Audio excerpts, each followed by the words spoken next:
Spies like us.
Absolutely fabulous.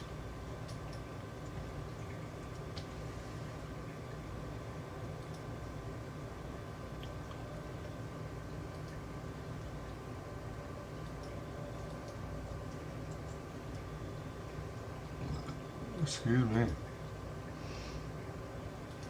Hopefully this works. Hopefully this works. Test, test, test, oh, test. Frick. I guess that's a no. I can't hear you. He can't hear me still. What the bloody hell? I don't know what's going on. Let me see. You technically can. Test, you could. Mute. Unmute. Mute. You'd have to go to. Everything working earlier, and suddenly now I'm having problems. Just go onto any web browser. I mean, you'd have to do some setups, but cameras are working. See, your camera's working now. Yeah, but my mic isn't. I don't know. Hold on. I'm gonna see if. On my speaker. Disable audio processing. If you're having issues, try restarting your browser. Do not use and do a high quality mic and are wearing headphones or don't have any guests. This is StreamYard, right? Streamlabs. Cancellation. All right. Now he's cutting in. Still not getting audio. He's cutting in. Okay, he cut in and out for a second. That's weird. I thought earlier that it might make a difference if I disable audio processing, but they're more or less saying go to Streamlabs. They don't recommend it. LABS, Streamlabs. This is often used by podcasters and musicians. So, wait a minute. Test. StreamYard. I lied to you. StreamYard. Just Google StreamYard. Got the right setting here for my mic. All right, so Signate Studios back. Labs. I'm kind of talking also because just in case his things do kick in, he can hear me. Okay, just click on the link. Oh. You don't have to download anything. StreamYard live streaming studio. You just hit get started. Get started, okay. I think you have to enter your email. Yeah. Put in your email.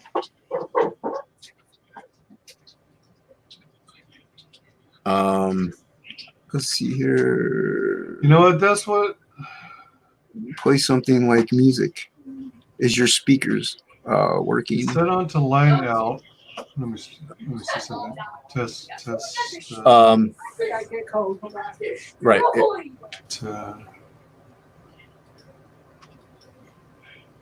And you might have to connect to like Facebook. You can connect to do a Facebook, or I'm not 100% sure. I know.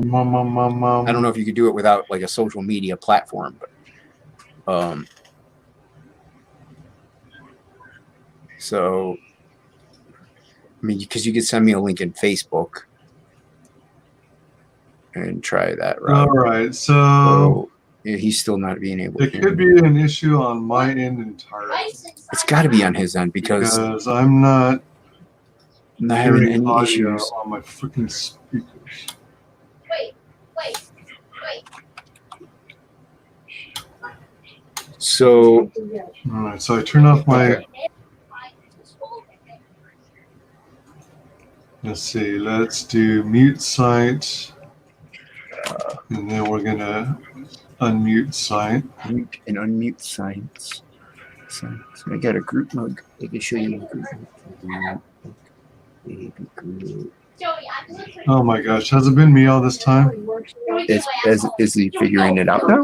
I Maybe tried he's playing a YouTube video and it's failing. Let me see something here. So I had a. Wait, what? so Multi-output. wonder Test. is Marcus in the kitchen still? Yes. Hey Marcus, come here please. All right, I'm supposed to be getting video out of this. You're gonna be on camera. Well, actually, you're not gonna be on camera. Channel. What you're gonna do is sit here. Oh and man, you're gonna that's tough. talk just randomly, okay? So that way he can still see that this is going, but he doesn't. That way he'll know if his audio is going. You can put your headphones on too, because he might be like, "Oh, I can hear you." So I want to go help Grandma real quick. All right. Hello. What could I have done to suddenly... Just say random things. Can you hear me? I don't know how to respond to that. Check social. You have a social. Hello. Can you hear me? Can you hear me? Check it. Check Hey, Siri. I doubt it. It just hasn't. I just think we need to reschedule this whole thing, we need to reschedule this whole thing. You're not talking about what you're talking about. No, I was just looking at the comments. Output One of the people said that they could see and Right, hear they can both. hear both, but he can't hear me, and I can hear and see him. Oh. So I don't know what's going on. Troubleshooting So I'm gonna 101. try to You're both gonna stream- use so your I'm gonna mics stream are this okay. Grandma real quick Or here's a and see if she can suggestion. hear me. If she can hear me, Have the YouTube stream. Have the in background. YouTube streaming in the background. Oh, smart, my man. That's smart. I don't know. I do have Yeah, the they can hear YouTube you. streaming in the background. You can hear me? no, he can't. Um, The stream can't. And I even have the Oh, cool. So, audio some enabled. streamers, that was, Normally I mute it so that I on the mic for my uncle. normally I mute it so that I don't have For echo. all of you people. Right on there. Read your comments. Ha. It's a 1 to 2 second There delay. you go. but then Go it'll be viral. able to work. Yeah, that would be a good idea if I could get that. Tell my comic book to him. Guys, go and buy Unhinged comic book. You feel me? You know, Yeah, buy the I'm gonna have highest to reboot one. my It's like computer. a I lot of. guess. I'm just playing. Don't buy the highest one. Oh, come on now. Wait a minute. Unless you guys got the money. I can't hear anything out of my speakers. I'm sorry. I'm afraid I can't do that. Oh, that was a British voice. She's a better voice. That's ridiculous. Yeah, that man needs to pick a better voice. That was like British or something.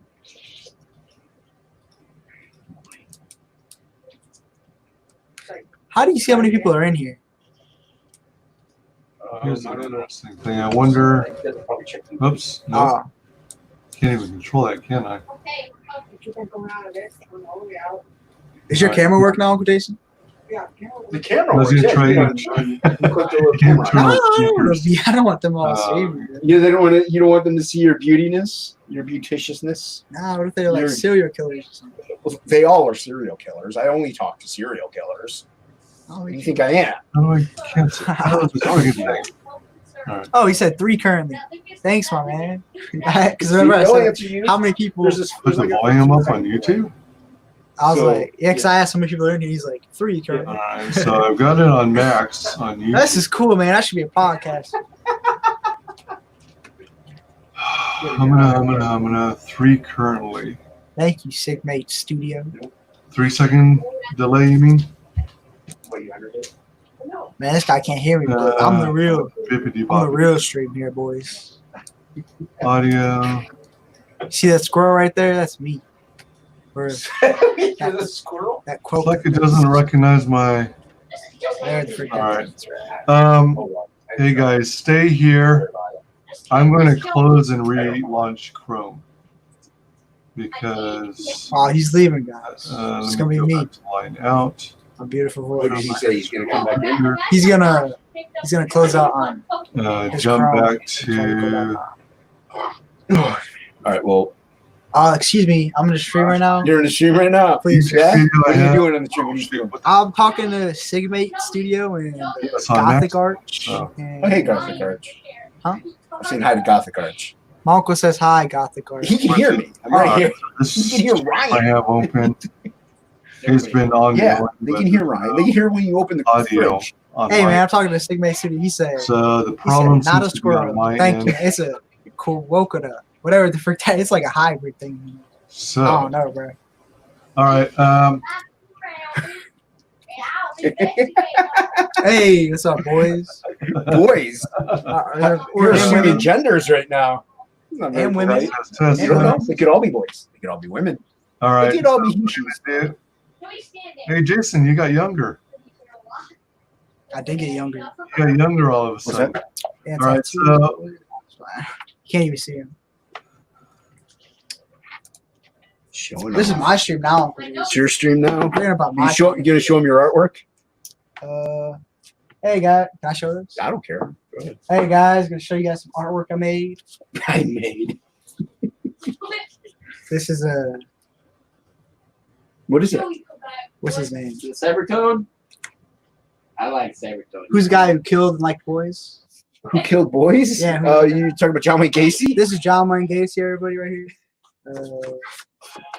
This is the thing from Pirates of the Caribbean, that cracking looking thing. Actually, that's no, but okay. Hey, this is my. Oh, I'm stream, sorry. right? It's your art. I'm sorry. Damn, bro. And this is Loki's sister, Here's my. Lokita, you know. And this is my uncle. Oh, I gotta show it like this. I'm so bad at this. I got two pics on my face. Okay. Yes, I did. That camera is weird. It's like Okay, so do Facebook. No, and also Eric was saying how long do I gotta be on this one, Jason? Add a destination. So you just do Facebook. So you don't have to. Page or profile. Profile. Yeah, you don't have anything else. So yeah, guys, you know, I just got done eating Subway. It's pretty good. Ask him how their day was. Oh, right. Who's in here still? I don't even. How was your guys' day? Oh, shoot. What did you do? Where's it asking? We're done. We're done. It jumped out. I feel like I'm talking to myself. These things are so weird. You have to fix your camera, Uncle Jason. Why? Because like when I turn this way, No, it's always like that. It's inverted. Oh, it's working now. Things are backwards. can you hear me? Yeah. He can hear. He can hear. Never mind. Okay. Okay. All right, glad to be in your stream, my man. All right. Welcome. All right, here you go. Those dolls look straight up on. Yeah, man, those are my grandma's dolls. So I'm gonna give it to the old guy now. So you guys go. Oh man. Thank you. That thing's sick. Oh, dang. So Man, I saw sorry. your book all frightened in a minute. You're gonna sell? Yeah, you're gonna fund my whole campaign, huh? Maybe. Maybe.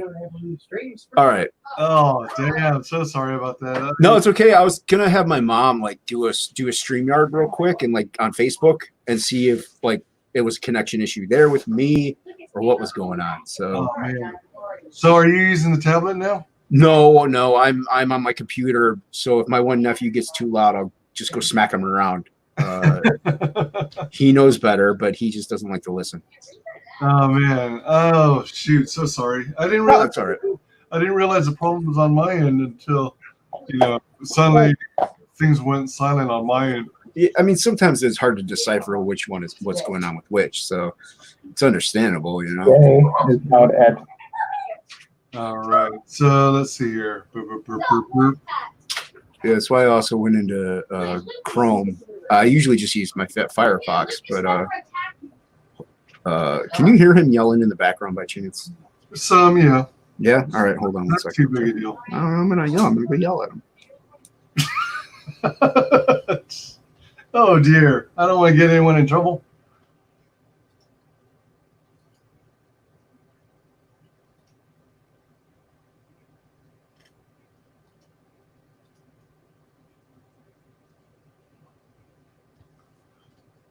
Whew.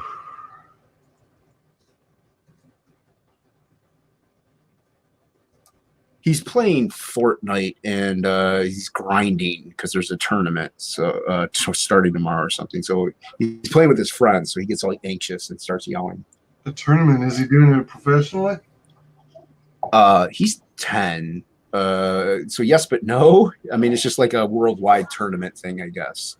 Oh, really? Like, yeah. So like if you win like a couple $100 in Fortnite cash. So which is yeah, that's fun. Yeah, I mean, if you're into the game already, yeah, sure. Right. Yeah, just a sec. Yeah, no worries, man. So, yeah. Yeah, it was my nephew that I had sit in and talk from time to time just to make sure things were going to work because I was helping my mom. Oh, all right. So, yeah. Yeah, it all worked out. Yeah. Oh, man. I'm not used to that ever happening. Everything's pretty reliable. And every now and then, issues do come up. It's all good. Yeah. It's just something to remember to check. It was kind of weird that nothing was coming on my speaker at all. Yeah, so this is take 2. Welcome back to WyzGyz Entertainment. This is your host, Simon. We are joined by our special guest, Jason Bascom, to discuss his newest project, Quokkas, the Australian cute animal. Yeah, it's going to be a big hit, I think. Yeah. Supposedly, it said that Quokkas are unfair to white men. Oh, I mean, who isn't? We're the down and trodden ones. Yeah. I mean, we've had a hard knock go at it these past several 100,000 years. Mm-hmm. Yeah, absolutely. Yeah, difficult. Yeah. So, let's see. Can they get any cuter than that? That is adorable. Look at that guy. What is going on? It looks like you're smiling, too. Quokka selfie trend has people posing. That is so freaking funny. Are those things even violent at all? I don't know. Because it might be violent. Sigmade Studio seems to be the Quokka aficionado, so maybe you can help shed some light to us and let us know if these are supposed to be dangerous. I mean, they are wild animals, so you probably don't want to play with them if they're not interested in playing with you. Yeah, I would definitely be very cautious. I'm cautious of almost all animals that aren't domestic. I'm cautious of small dogs. So tweak this out real quick. The quokka is a macropod. Macropod means large foot. Close. Cat-sized marsupial, only found in small region of Western Australia. Yeah. Pouch mammal. I'm gonna be on whose channel is it? Comics to Movies on Sunday morning. It's a morning stream because they're in Australia. So I tried to get it later. There's a no go. Oh, yeah. I thought I heard about them streaming soon. Yeah. Do do you say it was this weekend or was it today? Oh, it's this weekend, this Sunday. For me, it's this Sunday morning, and them it's Sunday night. Okay, all right. Tweet. There we go. Tweeted the thing.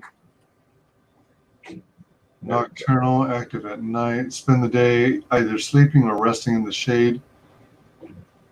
They live in family groups led by dominant males.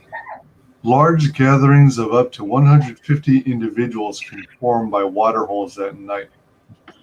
You gotta watch out for them dingoes. Yeah, they might eat your baby. Yeah, might eat your baby.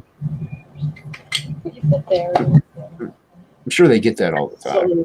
Yeah.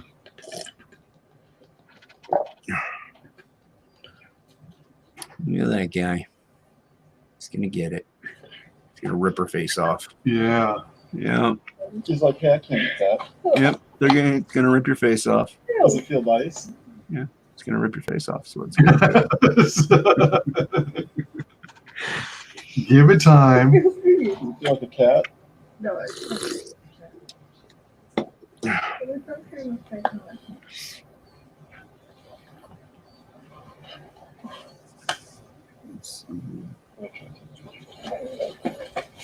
Yes. Yeah. It's a pouched mammal, so it's like part of the marsupial kangaroo family. That's what usually lives out there, out down under. Yeah. Back. Yeah, that's one thing, and I know you. So I might contact them, Streamlab, whatever streaming service, to get a dark mode. Oh yeah, yeah. Because I opened up YouTube actually on my other screen so I could actually read comments. Works a lot better. You don't have the ability to read comments? Oh, I can. The problem is, it's like almost a gray on a white, and so it's really hard to read it. Right, right. So yeah, so if it's in dark mode, I can read them really easy. Right. I'm just checking this little video here and there, trying to pause in less than 30-second increments in case this video happens to be considered. Yeah, you never know these days. Yeah. Insert commentary here. Insert commentary here. Commentary. Insert commentary here. Commentary. How'd your stream with Piper go? Hey, give that. Oh, all in all, good. Man, today's been a mess. I've been having technical issues, and Don't see the wildlife. Sniff at me. Maybe it was more a matter of my own disorganization, trying to cram too many streams into every day, and not having all my copy pre-written so that I could slap it into social media. Because like during streams and before, oh crud. Before and during streams, I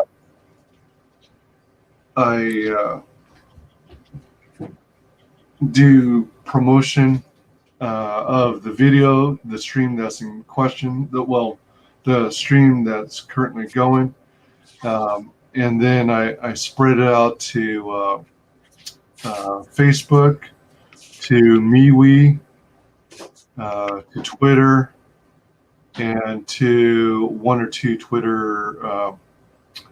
Oh shoot, that reminds me. One or two Twitter DM groups. Yeah, let's see here. Let me just do a quick one here. Yeah, let's see here. Oh, there we go. All right, now it's muted. Yeah. On my other YouTube stream. Oh, okay. Yeah, that's why you heard this. Yeah, I opened mine up real quick, and you probably heard a little reverb after that too. Yeah, that's what sucks. A lot of people stream, during my work hours. It's really hard for me to listen to one while I'm working. I could, but my reception is so bad that it's just almost it's very difficult. I listened to a couple. I think Art to Bear I listened to once, and a couple other people. It's just really hard, getting off so late. Oh, right. Well, what I find I'm doing a lot is let me see, is catching a lot of streams on replay. Yeah, and I don't mind doing that, but I still would like to interact with the guests and stuff like that. I've seen Piper on a few streams and talked with her in the chat and stuff. She's really cool. So. Oh yeah, she's very cool. Yeah. If you haven't already, reach out to Graded.5 and see if you can hop onto one of their streams. Yeah. Why is that familiar? Graded.5. Yeah, Graded.5 spelled out. Yeah. That's the team who did Peregrine. Oh, okay. That's probably why it sounds familiar. Yeah, that's a really cool book. So yeah, I backed it. Cool. As is often the case, I went rambling on multiple tangents, and she bore with me, and then we promoted the book. So it ended up being good. Good. And oddly enough, I didn't realize that I was scheduled to stream with her today. I thought it was Thursday. So I messed up there too. And I had some other technical difficulty where I accidentally deleted someone else's stream that I had scheduled.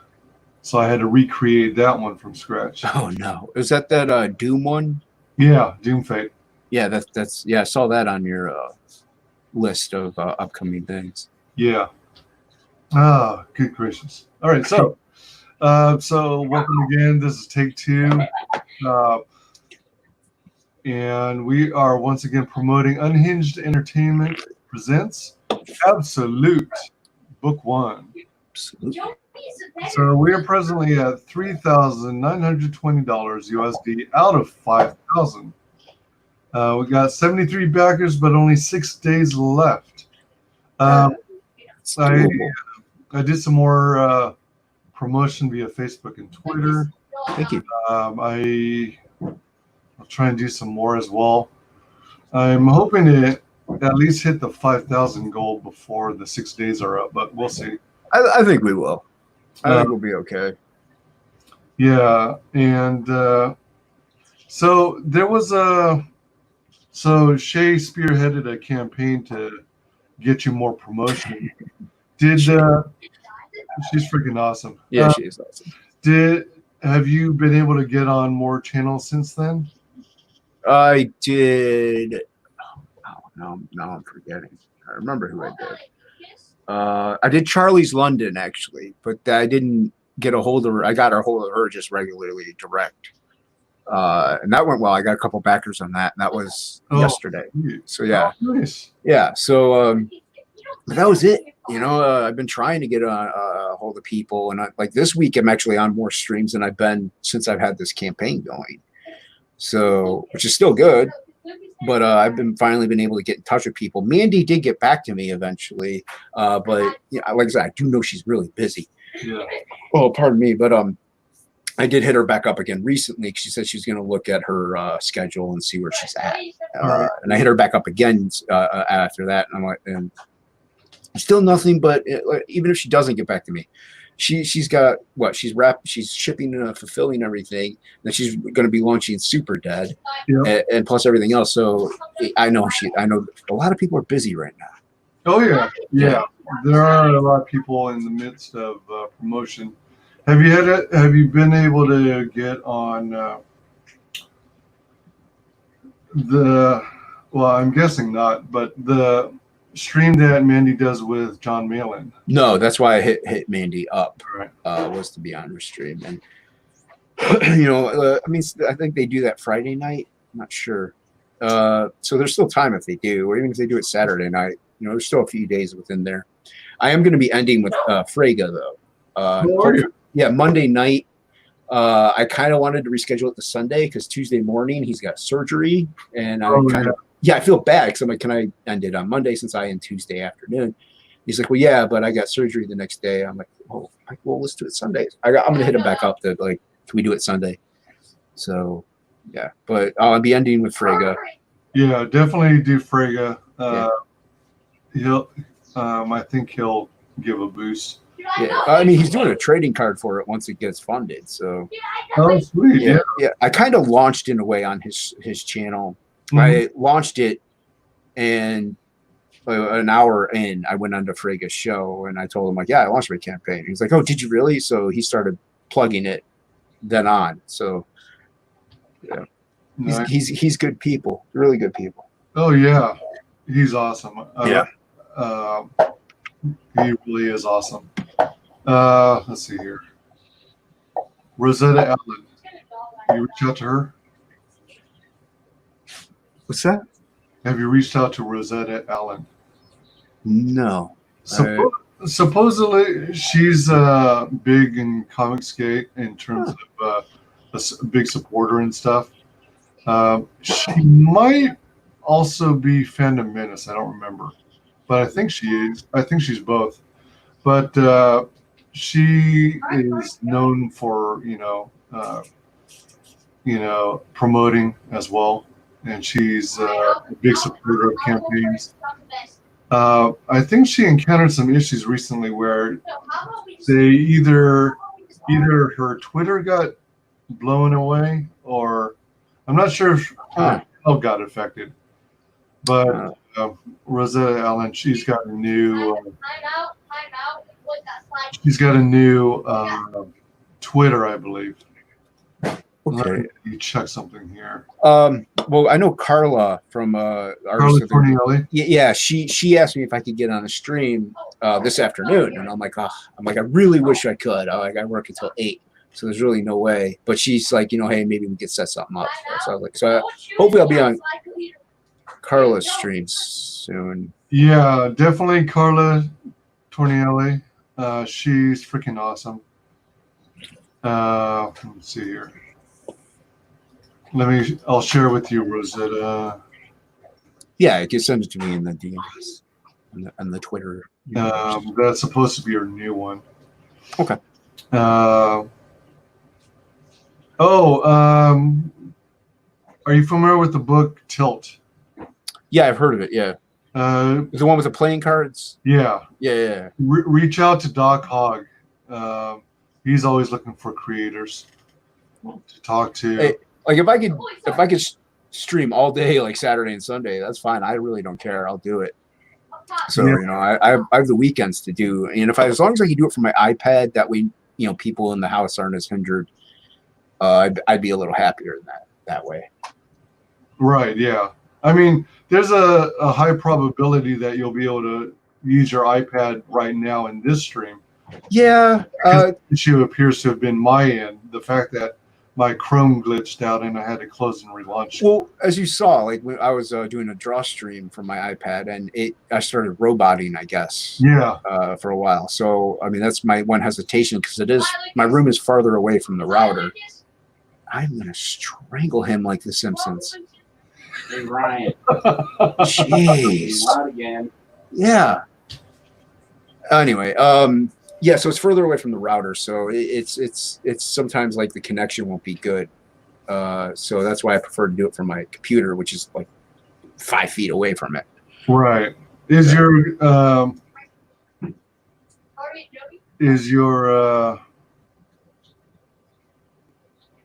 computer hardwired as well? No, so it's not hardwired to the router. It's wireless. I have one of those. Oh, all right. Navita or whatever it is. The Netgear. Oh, Netgear. One of the Netgear things. So. Yeah, because anytime you can go hardwired, that's the way to go. Oh yeah, without a doubt. Well, I live in, the loudest house on the planet, And so my mom's computer's hooked up to it's hardwired. All right. Yeah. Because if it's like 5 feet away, that's pretty short. Yeah, it's not that far away at all. Yeah. I mean, it might be a little more than 5, but you know, it's I can like see it from where I'm at, and my vision's bad. So it's a lot better to do it from here. But this is all the same room where the TV is, and you know, people sit out here and you know they'll visit and stuff like that. So yeah. So I don't like to be a hindrance on people. So I was gonna try it from the iPad, and I'll try it next time though. Yeah, for sure.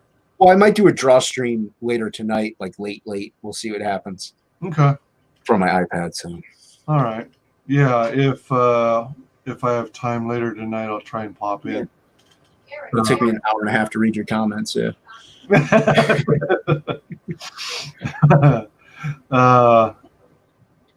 Let's see. Yeah, there are a number of promotional channels that you definitely want to try out to. I was hoping to see more activity in the DM group. Yeah, well, it is what it is. Yeah. You know?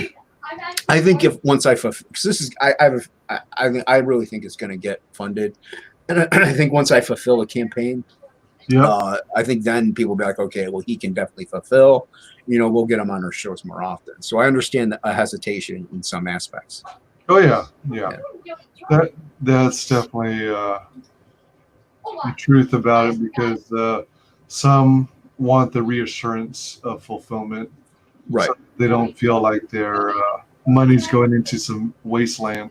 Yeah. Never to be seen again.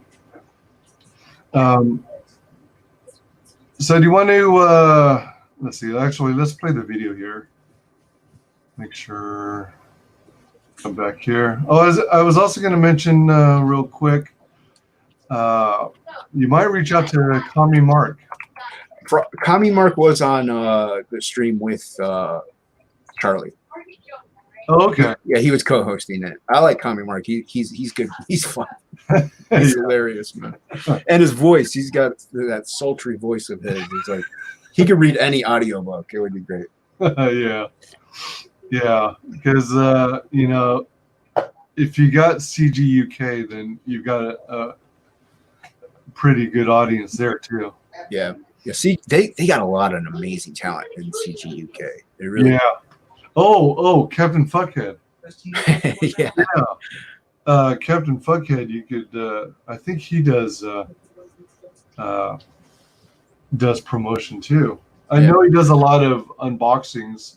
I tried to get a hold of Artsy Bear, and since he doesn't follow me on Twitter, I can't message him. I did also try messaging him through Instagram and Facebook, and I didn't hear anything back from either one of those. But like, I did message him in a chat, you know, that I was trying to get a hold of him. He's like, yeah, I'm hardly ever on anything. He's like, you know, if you do send me something, like if I can get a hold of it, send him stuff.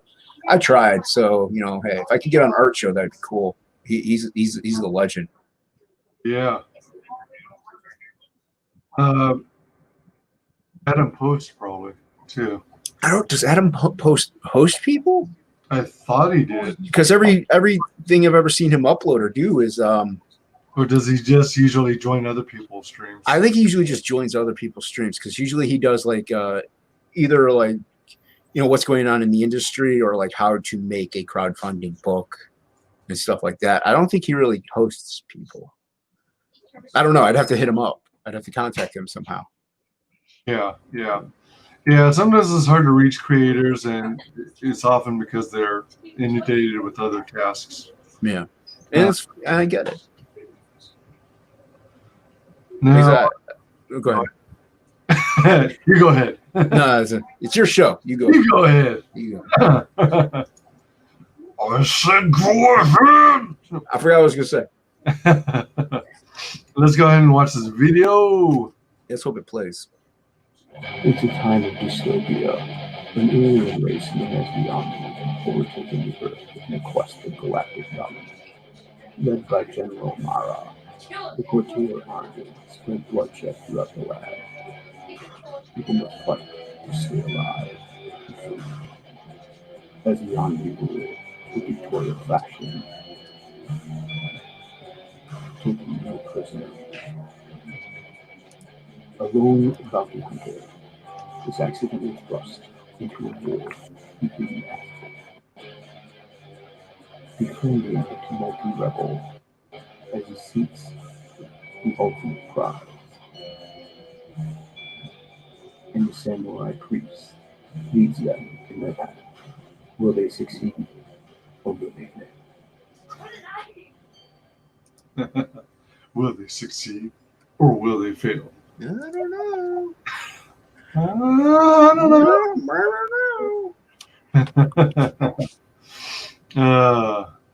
Excuse me. So, tell us a little bit about the story here.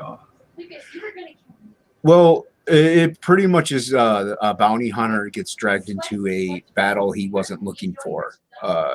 That's like the elevator pitch. But you know, Earth is pretty much a regular place, you know, as is today's time.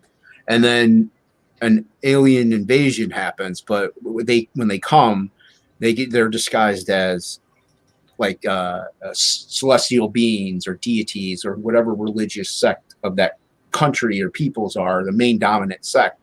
That's what they disguise themselves as, their salvation. So people think it's a great thing that these, we're coming to be saved, and then all of a sudden they just unleash and attack their, you know, everything. So, and then they obviously overthrow Earth, and that's you know, decades and centuries or whatever it may be. It's years past, and that's when this takes place, is after that. So years after that. So, and the story picks up kind of like in the middle of somebody's, you know, story pretty much. It doesn't start as like, you know, day one and all that other jazz. This is like halfway into everything and things are going on. This guy walks into a shop that takes like a merchant shop almost, that collects bounties also and stuff like that. And after that, he's going to go on another quest to get just more money, because that's what he's all about. And he meets a young lady who evidently is actually in a rebellious group out to overthrow these aliens. They're called the Envy, and she's in a group that's out to overthrow him. And he recruits her just because he's like, hey, I got an extra person now. Somebody could take some, you know, firepower from me, or, you know, I could, if I get in a fight, I'll be cool. And apparently, since she's so wanted by these zombies, they come up, he's with them, so they like pass intertwine and all that happens. So, and eventually she ends up saving him, so he kind of has a little connection. It's like, I can't just let her go, and all that other stuff happens.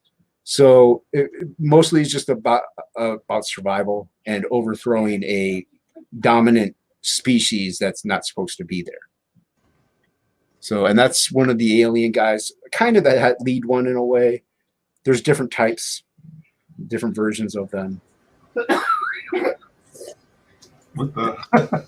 So, and the aliens, they communicate telepathically, but they also have telekinesis, telepathic abilities, but they can also see into the future. So they like, pretty much what you're going to do has already happened almost. So they can kind of see what your actions are going to be.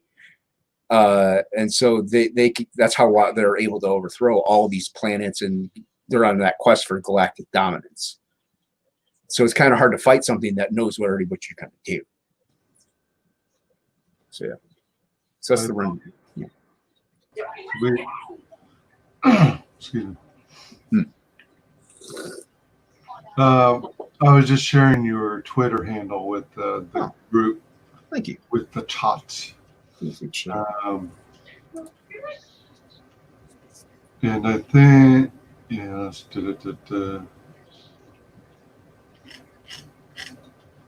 Unhinged. Yeah. All right. So,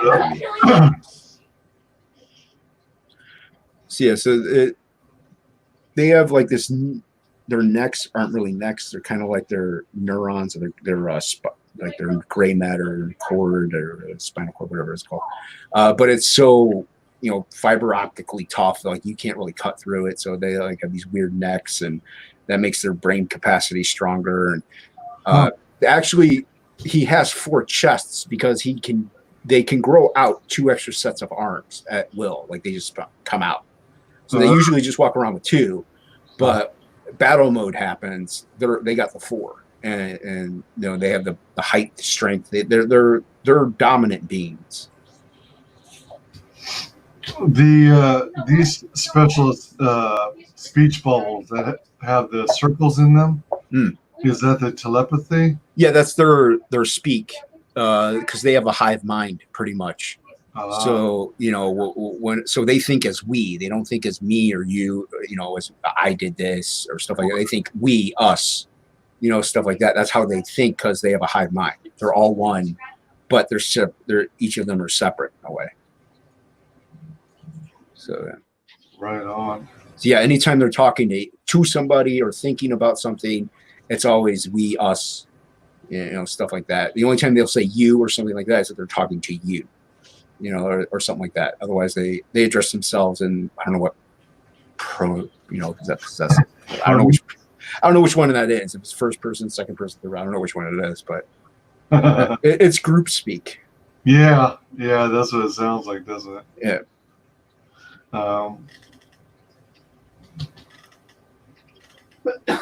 And then that is that's the main guy. He's the bounty hunter. I mean, he takes bounties in like contracts or treasure. He'll go find, like, he's mainly just looking to survive and get money for himself and just living the way he wants, not under any strict guidelines or, like, you know, under Envy rule, you do this way, you know, and stuff like that. There are obviously certain things they want you to, you know, adhere by, since they're pretty much dictators. But you can live off the fat of the land if you know how to do it.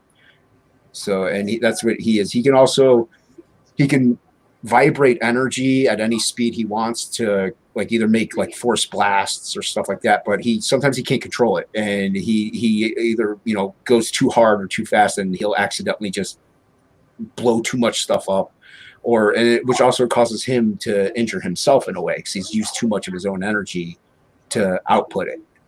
So, yeah. So he doesn't always use it because it drains him sometimes. Right. So hence he's got a gun in this situation because he doesn't want to keep using his powers because he's got to rust up if he uses too much.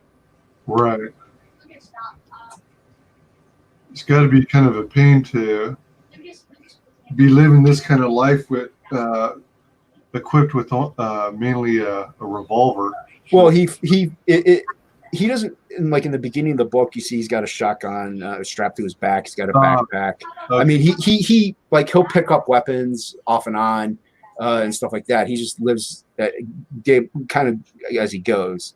So you'll find out why he has a revolver, but he'll stop him by weapons if he needs to, or what may have you, or he'll abandon things at a whim just because he has no choice. It's, you know, I don't know if you saw Heat with what's this, blanking on names now, Val Kilmer and Robert De Niro and Al Pacino and stuff like that.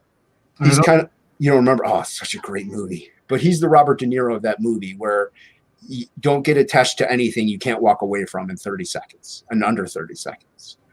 So he's that kind of guy. You know, if there's trouble around the corner or something in the way or something, no, don't need it, because all he needs is himself. Right. Oh, all right. Well, obviously, if he could drag along, you know, a shield like he does with the girl, he'll do that. But if he thinks that a mission might be too dangerous, yeah. And there's that's the next page to, you know, that revolver scene. And even though he's facing heavier artillery, he's still using the revolver. But and the girl on the far end, she can. If you've ever played D&D, if you're a wizard, you have to have spell components and stuff like that. Mm-hmm. She can do stuff like that, where she can use spells, but she needs components for those spells, and that's what that little ball is. It helps her, you know, teleport.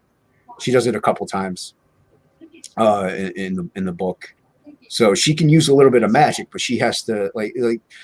These people have these abilities because of the invasion. The Envy have experimented with certain people, plus the atomic fallout and mutations happening. So this is just a natural general course. And the people that are more really janked up and mutated or whatever, they're called the affected. People some people have powers and stuff. They're just, you know, almost like normal in a way. So she's able to use magic, but she needs help. So she needs like spell components. And her name is Danny. She's one of the other main characters in the book. In the book 1, I should say. In total, do you have an idea of roughly how many books this saga will be? It was initially going to be a comic book miniseries for like Image or something like that. Because I was a big Image guy in the 90s. You know, I grew up with those. I started collecting comics in like 1988, 89. So Image had pretty much just hit when I started collecting comic books. But so I was going to do like a miniseries and pitch it to Image because I was like, oh, you know, to be published by Image, that's pretty cool. But then everything happened. And so I was like, you know what? Frege was talking about, you know, Indiegogo and CG and everything like that. And after listening to how his viewpoints on everything, it was, you know, made just perfect sense to me too.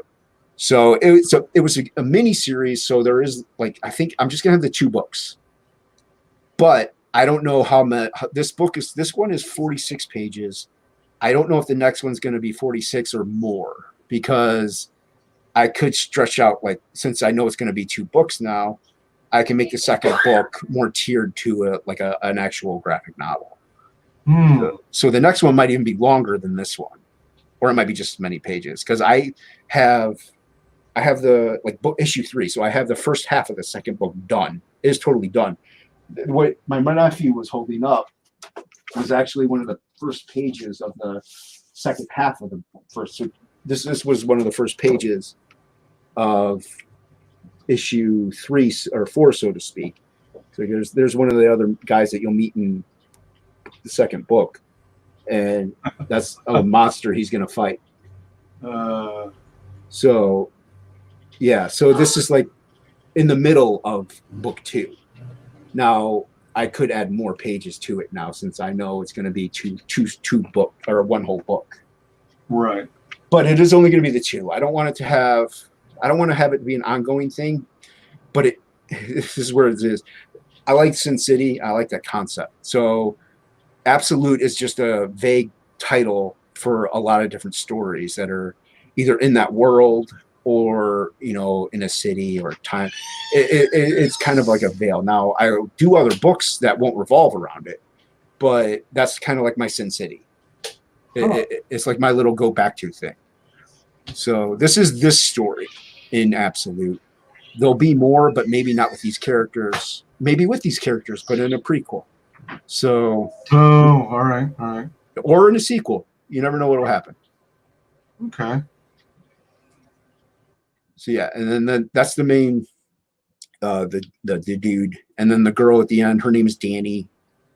The guy, his name was only revealed in the trading card people got who signed up for the mailing list. Oh, cool. Yeah, so that's the only, his name was on that. Otherwise, his name isn't addressed in the book. And then there's a character Frege absolutely loves, and I think he's the one between the trading card for. That's the Samurai Priest. Hello. The Samurai Priest, because in this, like I said, it does also delve into some religion, and they're kind of like him and his master, so to speak, or they still hold on to those beliefs of the old ways of like the old deities, the old teachings, and so they still have that faith, that idea of will. And what he can do, actually, aside from being really awesome, you know, with his sword and fighting skills, is he can actually harness the energy of chi around him, the chakras and everything like that, and he can live off of just pure energy through nature, through life, and like focus it in through his body. So he can. You know, it can affect his mass as well, because it could get him stronger and stuff like that. So he has like a tap into nature in a way, where he can, and not just, you know, Mother Nature, but worldly nature, worldly universal nature. So he's able to do that. He can go without any sustenance or anything like that, and he can still maintain his mass. He doesn't. He obviously is limited. You can't do that forever, but he's able to live for months without anything. So yeah. That's, yeah, and he was actually initially a background character in the second page, and I was like, wow, and it was just really just his head and his sword, and I'm like, this guy looks kind of cool. So then I started inserting him in the background of more pages, and I involved him into the story. Oh, okay, all right. Yeah, because this whole thing came about pretty much as it went. I knew I wanted the two people and the aliens.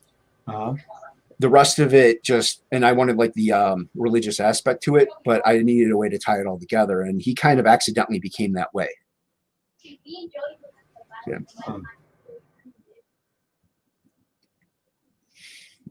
Let's say I have share screen. Oh, share screen. It says right there. Look at that. I don't know which monitor it'll do. I guess we'll find out. Are you? Did you say you're in the computer? Yeah, I'm on my computer.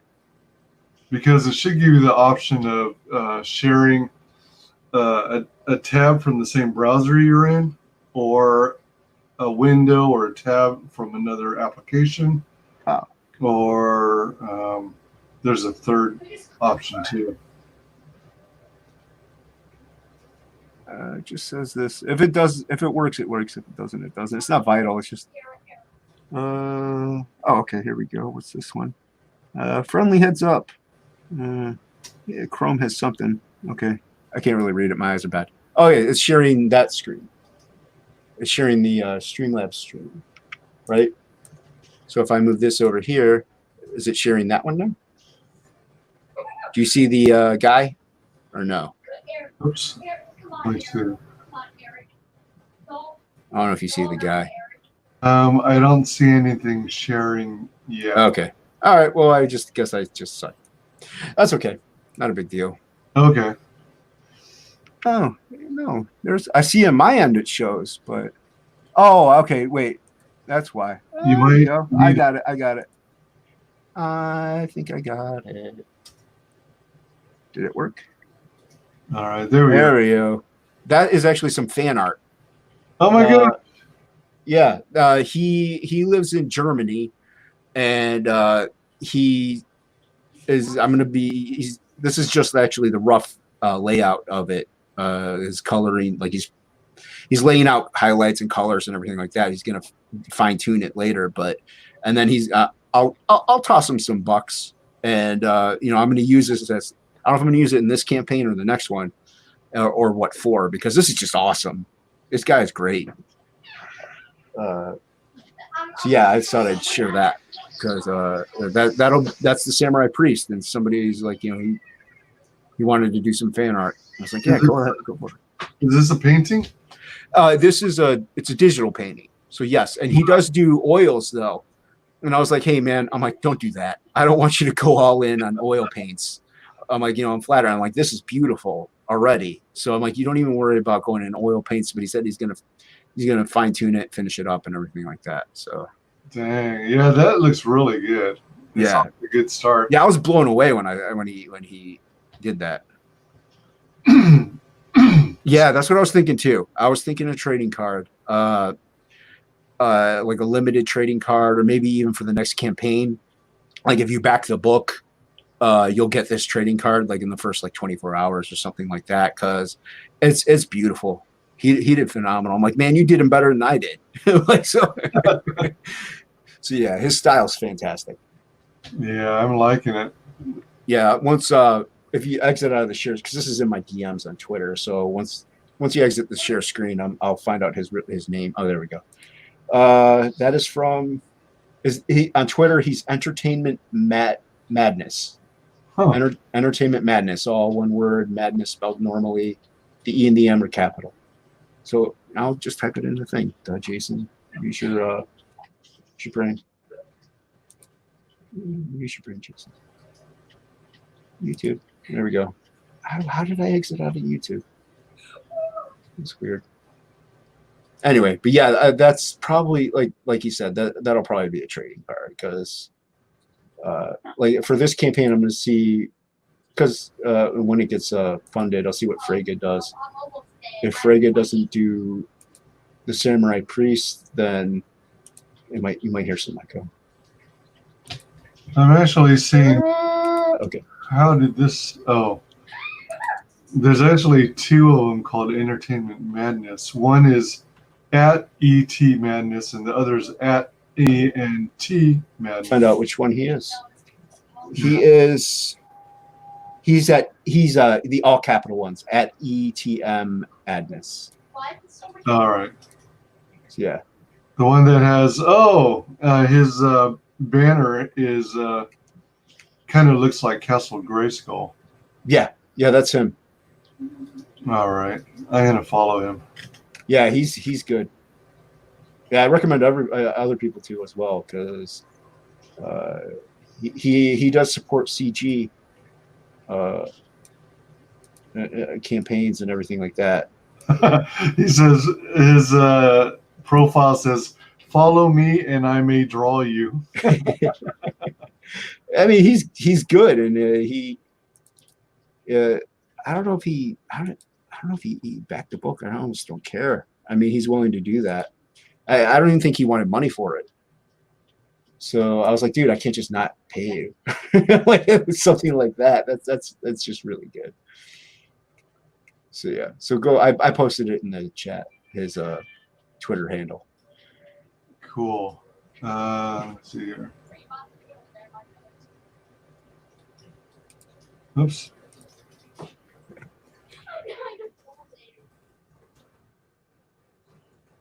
Yeah. Oops.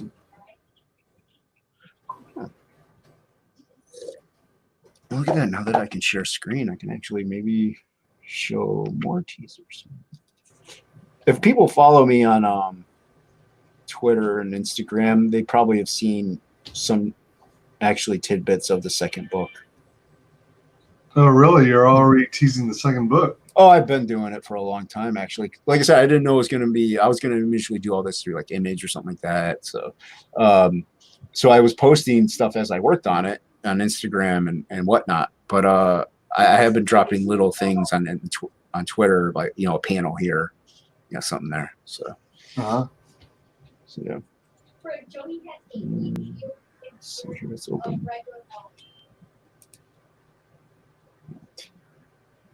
But yeah. You want me to share that? No. I'm yeah, don't worry about that just now. I was just I already, because I posted I remember last time we had talked, I think it was with you, I'm not sure, about the original cover. And I didn't have it. I didn't know how to share screen and I wasn't in Chrome, so I couldn't do any of it. I posted the original cover though to the campaign itself. Like I added it on there so people could see what the original cover and the variant look like. No. Because the original cover is really tiny in that perk thing. That guy right there he's like vaguely in book one. He's introduced in book one. But he is the samurai priest, like master monk or leader and stuff like that. And he kind of has a similar thing like the Yanbi do, where he could see into the future and see all outcomes that might be and stuff like that. So, but in this instance, for some reason, something's blocking his, just like with the Yanbi, something's blocking his ability to see a certain path. And then he's like, okay, well, I found these two people. He sends the samurai priest to go get them. Because that's what's blocking. Something there is blocking his insight. So he's into sorcery. He doesn't need components, but he's into just magic, sorcery, energy. He's a mystic. He's old beyond his years. So hence the glowing eyes. But yeah. So and then it's the little floaty eyeballs, or just to be like he's using a spell for sight and stuff like that. So it's a little effect I did. Plus, it looks cool. So the samurai monk works for the wizard? Yeah, the samurai priest. Well, he doesn't really. He they're in like the same faction, so to speak. But it's kind of like you have you have your pope, and then you have your what's under the pope. I don't even know. Don't say that. That's wrong. There's the Pope Cardinals and stuff like that. So he's kind of like the Pope guy. You know, he's the big head honcho, and the priest would be like a cardinal. So he's not his master as much as, but he is kind of his master. Ah, gotcha. Hey, Statistical Zero, welcome. Hey, Stats, what's going on? Hey, WyzGyz, Jason, and Chad, just popping in to listen while I draw for a bit. Cool. Yeah, I like Stats. His work is good. Oh, hell yeah. Totally. Oh man, that reminds me. I was supposed to draw. I don't know if you've been following Shay on Twitter. Oh yeah. She's taken on this challenge to draw a skull every day for, I forget how long. 100. She's got to do 100 of them. 100. All right, 100 drawings of skulls. Yeah.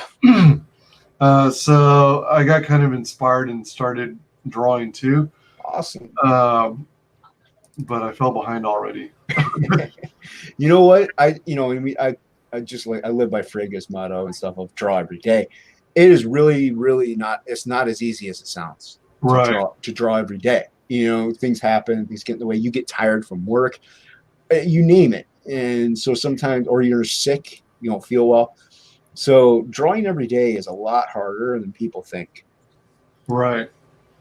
And to add even more difficulty, maybe unintentionally, I'm trying to do things either from my memory or just come up with something as opposed to using reference material.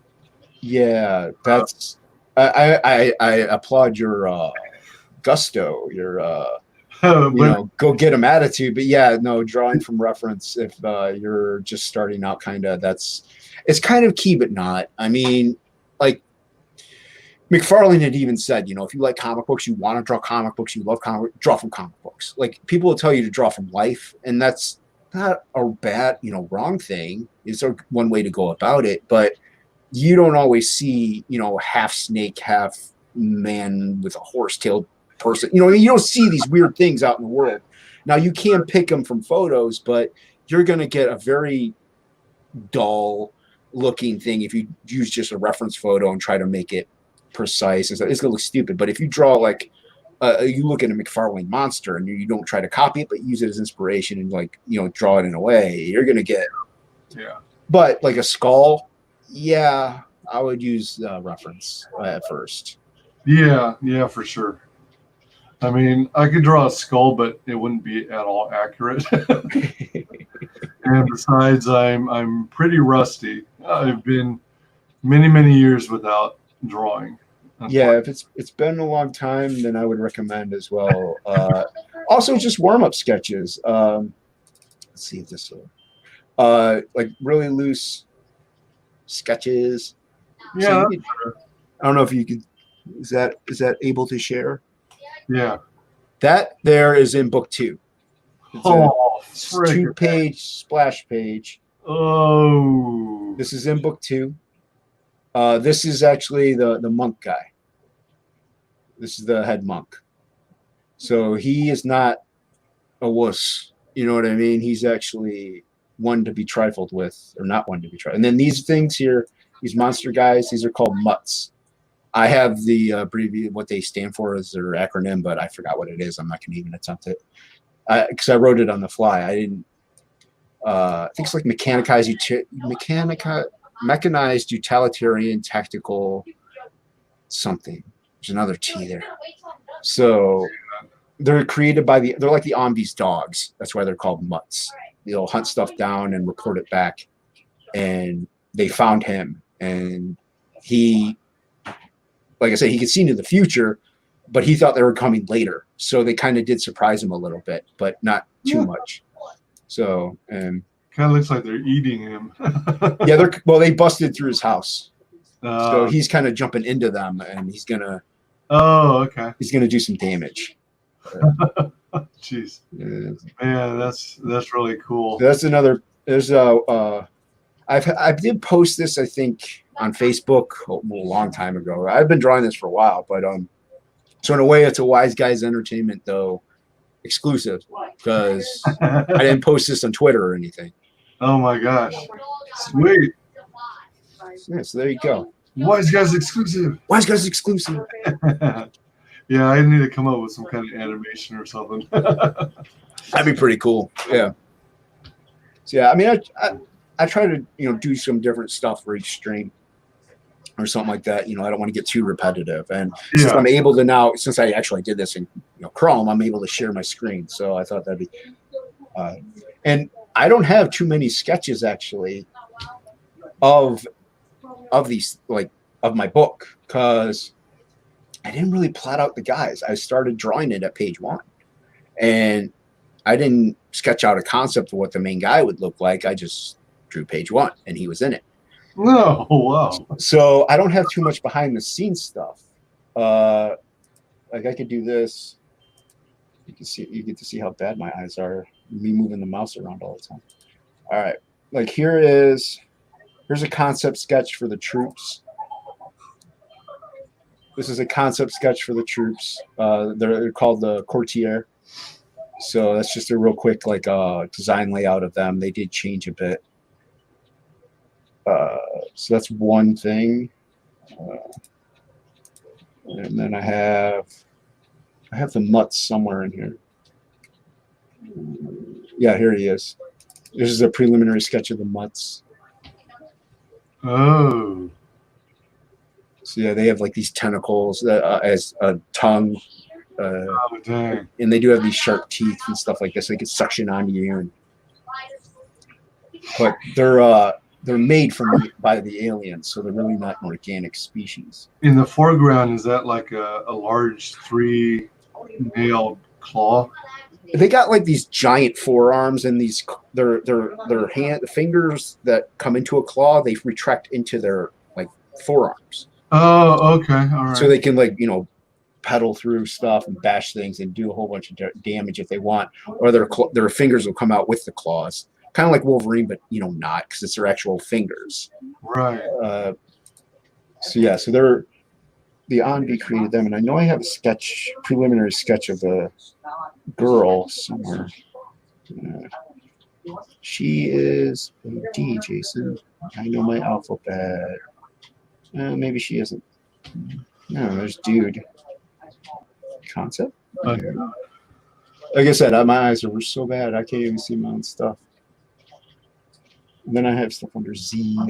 I'm very disorganized, as you can tell. But, oh, there's this guy I might do something with later.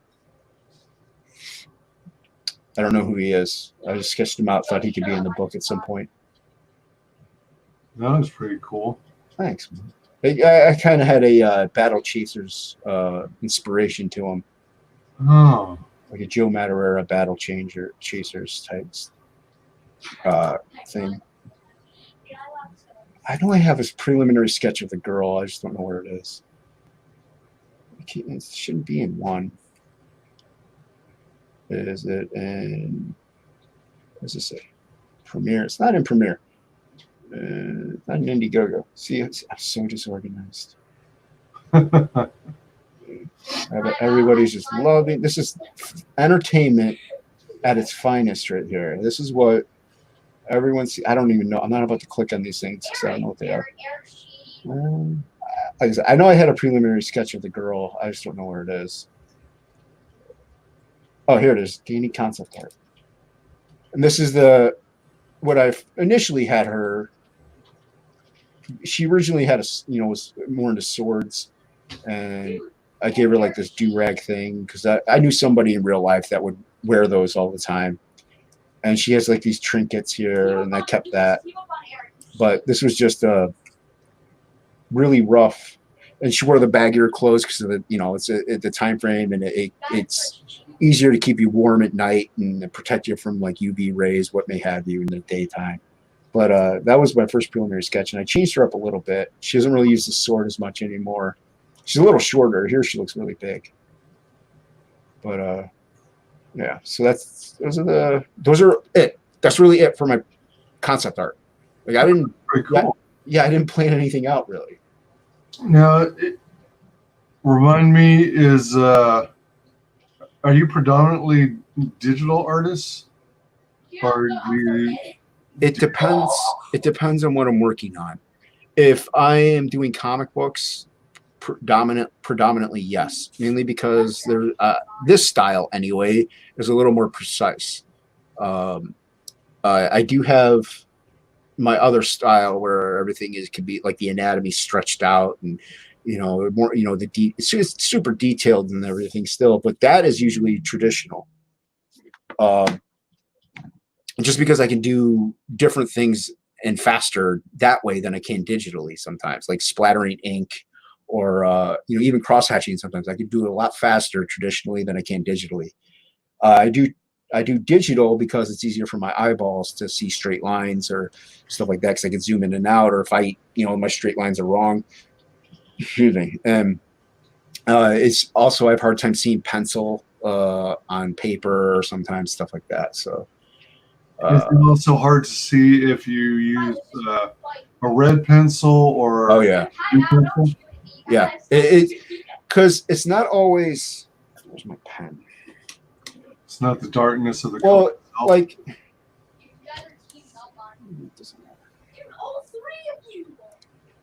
Like. Lucas team on the shoot yet. Okay. That's not gonna fly. All right, so. Like. I can't see like this area right here. Like if I'm looking at this dot, I can't see this area right here. Just looking at that dot. So that's one reason why digital is also better for me, because now I could kind of see more of that shape, this big one that I did while looking at that dot.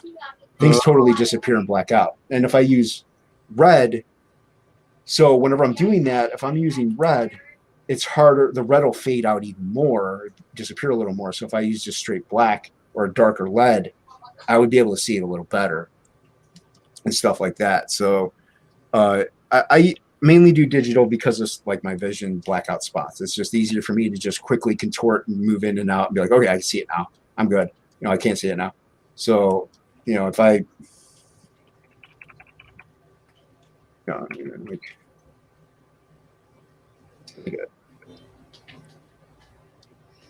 it's easier for me to just do stuff like this. That way I could just then zoom in and there's my placements. Normally I would just add another layer and do whatever's, but since I know the eye is there, I can see that eye's a little too far over, but I can't see this eyeball right here now, looking at this one. But since I have it placed anyway, I can still put it in there. Oh, he's kind of looking that way. Man, what's over there? But so I had his nose placed in, but I can lay it out far enough away and be like okay with the guessing, and then zoom in and out as I go. I zoom in and out like crazy whenever I'm working on these things. I'm hitting the button. Do you have like keyboard shortcuts to zoom in and out? So yeah, it's just the letter Z. All right. And then I go back to B. So I use majority of those. But yeah, I'm zoomed in now. But if I have something like he's looking over there, I think he's looking at this over here, whatever's over here. It's a bomb. Oh no. Oh, it looks like a pineapple. Okay. But but now it's gone now that I'm zoomed in. So I got to zoom out, go over here, zoom in. I got to hope it's still looking at the right thing. I'm so used to doing it this way though, that because I've had my vision problems since I was 23. So I'm so used now to doing it that way that I'm quick at it. I'm sure it would drive other people insane if they were to like just sit there and watch me draw digitally like that. It would probably drive them nuts, like just constantly going bloop, going over. Okay, make a draw. Oh, he's got a third eye there. No, I don't like it. That's what I do. Now, when I'm drawing traditional, though, whether or not I move my head in and out, it's still almost the same. It's still almost the same size to me. So I mainly keep myself at a distance, and like this is bugging me.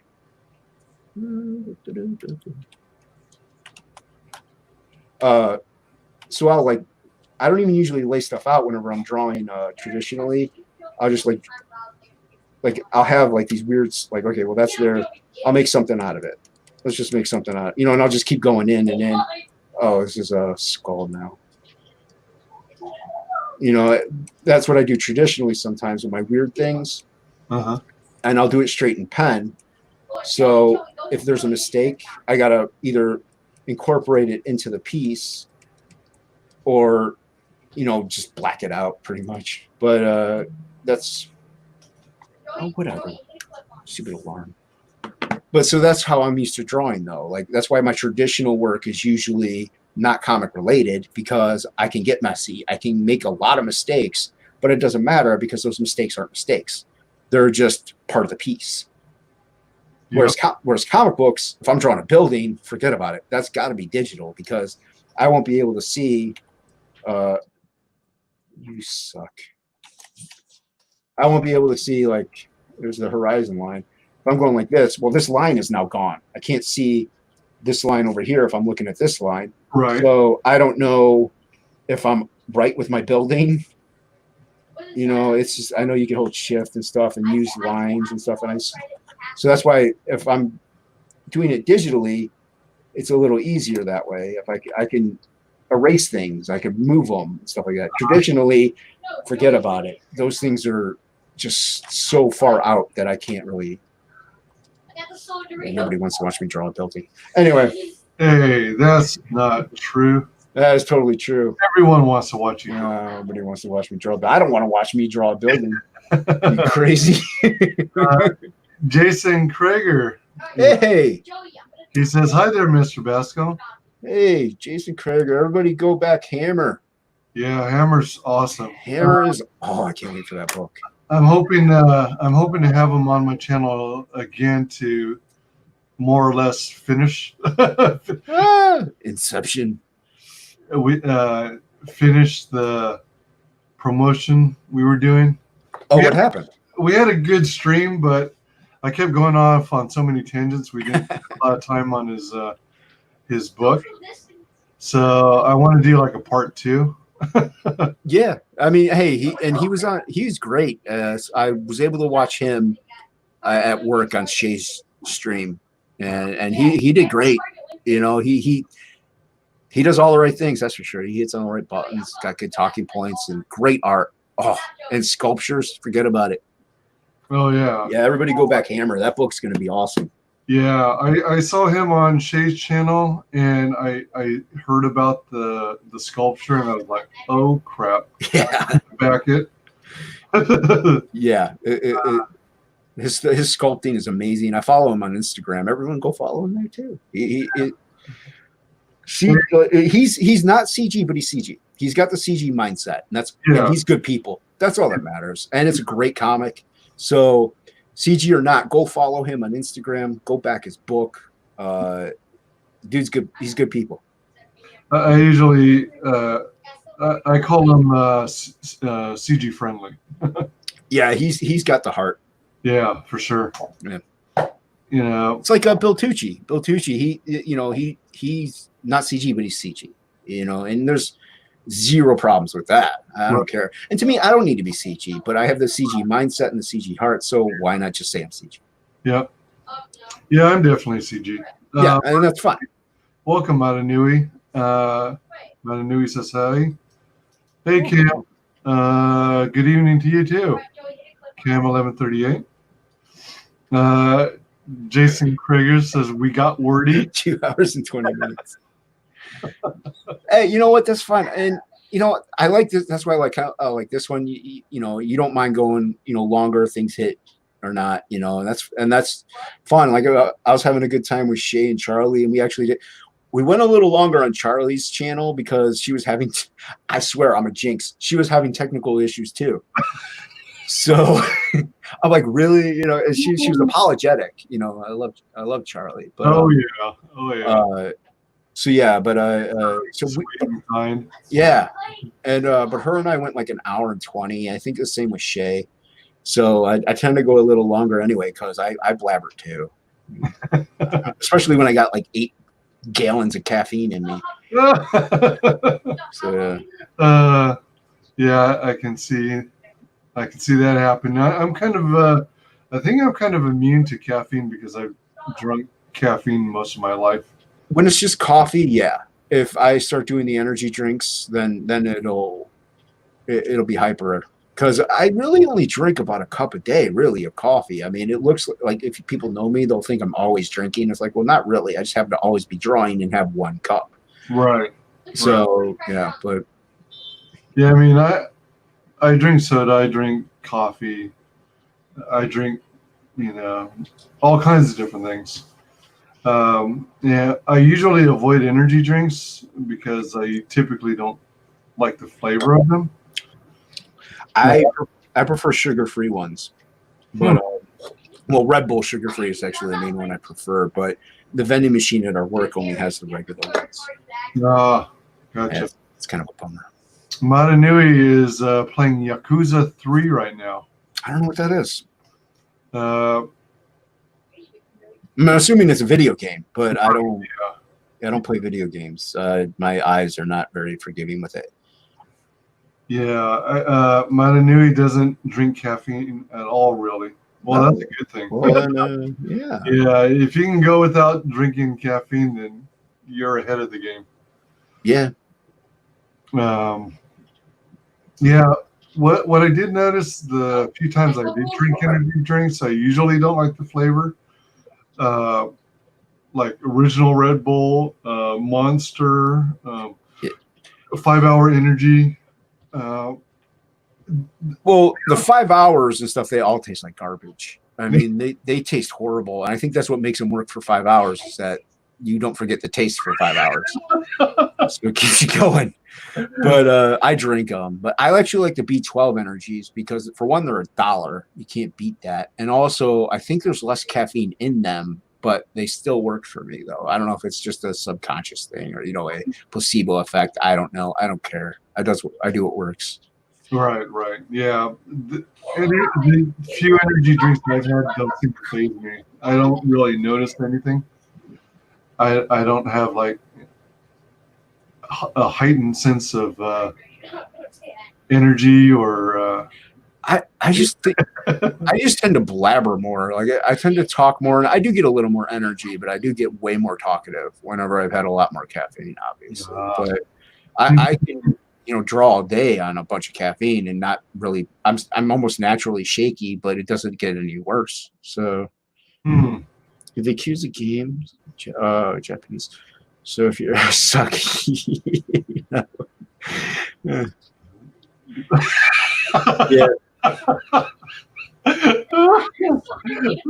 Yeah, subtitles. I get so mad. Like I can kind of do subtitles, kind of.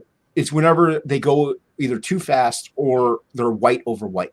Yeah, I know. I can't stand when. Yeah, or yellow over white. Something like that. To me, there always needs to be a black bar at the bottom and on white font.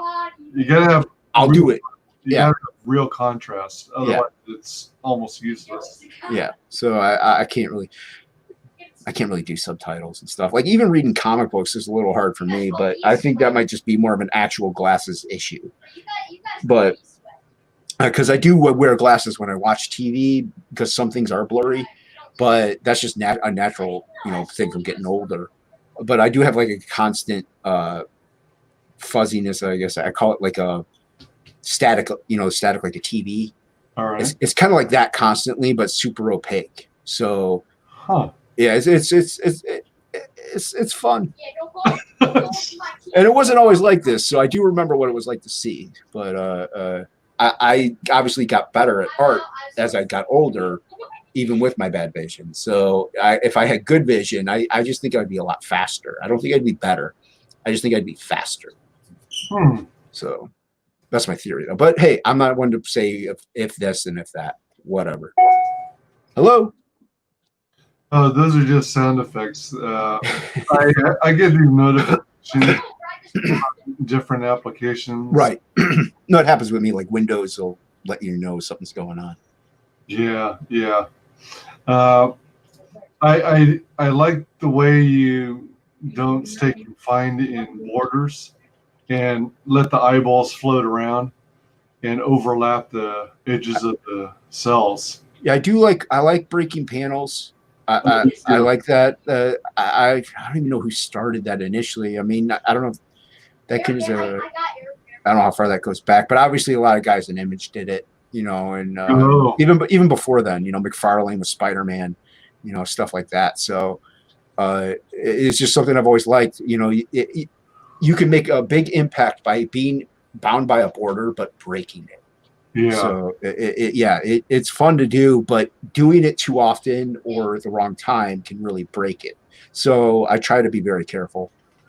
Like in this one, this is another 2-page spread, but I had the smoke be the thing that's kind of breaking the border, right, and going through the page and stuff, and it gives it flow, and rather than just being stagnant of, you know, a little bit of smoke going in the air or something like that. So, and that's another thing in my book. I don't care they smoke. You know, to me, hero, no hero, I don't care. You know, people smoke. People have these flaws or these needs and stuff like that. Or they do what they do. I know smoke, like they've taken cigars out of Wolverine and almost everything now. Yeah, you know, it's so stupid. But like even in my book, in the first page, the guy lights a cigarette. I used to smoke. I don't condone smoking. Don't smoke. Smoking's bad. But if you do it, I don't care. Right. I mean, but yeah, fiction. Yeah, exactly. It's something that's damn hard for people to do. Smoking is also, even, you know, from way back, if you were smoked, you were a rebel. You know, the bikers and tough people, they smoke. So, you know, it kind of has that gritty or, you know, tough, cliche tough look to it. Yeah. Yeah. I mean, he looks cool. He's smoking. Smoking's cool.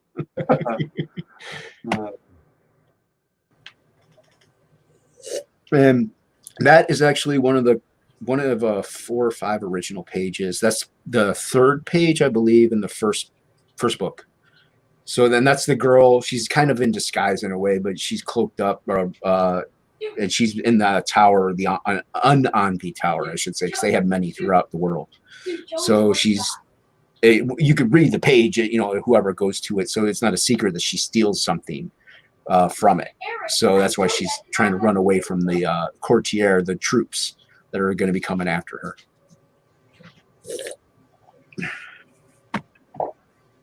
So, and then she busts out of a window and gives them my version of the bird as she's falling down. In my comic, there's no swearing. There's slang swearing. So, because I want my family to read it. I don't care if people swear, if they do or don't, but I want my family to read it. And a lot of my family really don't like that. So I was like, yeah, but to me, it's natural that people do. So I kind of worked around it by using the ring finger instead of the middle finger. Yeah. That's the bird. And because this is in the future, you know, words and mannerisms change. So like if you're like, I think he calls her a squat. In the page after this, one of the guys calls her a squat, which is what people used to do to take a poop. They would squat and poop would come out. You know what I mean? So you're a poop, so to speak. You know what I mean? You're the bad word of poop if you're a squat. Gotcha. So I'm swearing without swearing. But here she teleported in this. So hence the cover piece that she teleports. The bird of the future. Isn't it up to the parents? Jive turkey. I do say jive turkey, I think, in my book. I think I do say jive turkey. I know I say you jive. I know I say that. Isn't it up to the parents to teach their kids not to do that? Yeah. Yeah, but I mean, at the same time, some parents don't care. Right. So, like I said, my personal family would like to read this. You know, whether or not they agree with the religious ideals or any kind of that, they would at least like to be able to read it without having to close and be like, "That's too much swearing in this. I can't do it." Yeah. You know, and I have you know, Christian aunts and uncles and grandparents that are, you know, very old and they're old in their ways, and so if they see too much of that, they're going to be turned off and not want to read it. And if this is by their family member, they're going to want to read it. You know, so I was just being polite in that aspect. Are they already backers? Few of them are, yeah. Oh yes, quite a few of them are. even my 90-year-old grandfather who hunts still backed it. Whoa. Yeah, he's hunt alligator. I mean, whoa. Yeah, he's still ticking, man. Dang. Tough family. Yeah. So yeah, but she like in the cover for the original cover for the book is her teleporting, and that takes place. I'm a firm believer in the cover should convey what's in the book in a way, or should be at least something about the book. Yeah, yeah. So like I hate it when you see, you look at a cover, there's all this action going on, or something cool is going on, and then there's nothing in the book is them in talking in a coffee shop. It's like, what did you just do to me? So and I also don't like cluttered covers too much. To me, less is more in that aspect. And keep in mind, I also was going to have this on, I was thinking of this on bookshelf. So an all white cover with just a little bit of artwork on it would pop. It would just, amongst all these colored covers that are busy, I think it would just stand out. So that's another reason why I drew it the way I drew it. Cool. Yeah, I had a little method to my madness. And I wanted the title like absolute. I wanted it to, the design to be able to stand out and legible from far away. So I did actually think about some things. Cool. Yeah, so this is a traditional page as well, except the buildings. Like I said, I did that digitally. The buildings in the last panel. Excuse me, sorry, the buildings in the buildings in the second panel, I think I did actually traditionally as well. I don't know, whatever. This is one of the original pages. I know that. Pretty sure. So, this first panel, are those like spheres, like energy? Yeah, those are those little balls that that she uses to teleport the spell components. Okay. Because if you read it, she even says, I hope Dave sold me the right components. Oh, so, right. And Dave is kind of a running joke throughout both books in a way. He's the merchant that gives out the bounties, but he also has a shop where he sells, spell components or, food to travel, stuff like that. So he's kind of like, there's a character in the book, and in the first like couple pages, that's it. But he's mentioned throughout it, so it's just like a nice little flashback humor type of a thing. Yep. So, yeah. Yeah, you were talking earlier about like misleading covers. I'm with you on that. It's like statistical zero is going to jump off. Have a great night, all. Have a good night, Stats. Thanks for being here. Yeah, so it's like clickbait, except paper form. Yeah, it's pretty much like clickbait. And at the same time, I'm kind of torn on images like, books like Batman, where you have either like the big bad guy, maybe the Joker as an example, and then you have a chessboard and he's overlooking all these chess pieces, and you've got that visual. I'm kind of torn as to whether, something like that is considered clickbaitish. I mean, it is, but it isn't. If like, to me, if I were to see that, I'd be like, oh, this book's about the Joker pitting people up against one another. But if you read it and the Joker's in the first like page, and then after that it's the Riddler, you know what I mean? It's like, well, what just happened? Then it's obviously something just to get you to buy the book, and just ridiculous. But if done properly, that the cover can be that busy and that dynamic and amazing, and still let even if it's like a series part, like there's 4 more issues to go in it, that cover can tell you what might be involved throughout all 4 issues. Right. So so done right, it's good to have, but too many people just they'll put just their characters in a cool pose standing in the cover, and I don't mean like indie comics, but even in the main titles that I've seen it plenty of times where it's just like you got Storm and Colossus, and then with Wolverine standing there and they all look awesome. It's like, okay, well, what's going on in the book? Right. I don't understand. So yeah, you want something more than just a group of people posing. Yeah. And there's not, and you could look really cool, but it's nice to have that. Oh, okay, well, they might be fighting Magneto in this one. Okay, or something like that. Yep. So on the stretch goals, which are added free to every backer, so far you've achieved the 2,500 mark and unlocked the Unhinged Entertainment logo stickers. Logo stickers. Did I bring them with me? No, I did not, because I left everything in the room. That's okay. It's just my logo. It's my face with a beard, one eye, one nose, and it's just an oval sticker. I thought you had like a Zoom. I had it in the updates. Oh, it's in the updates. Okay. Yeah.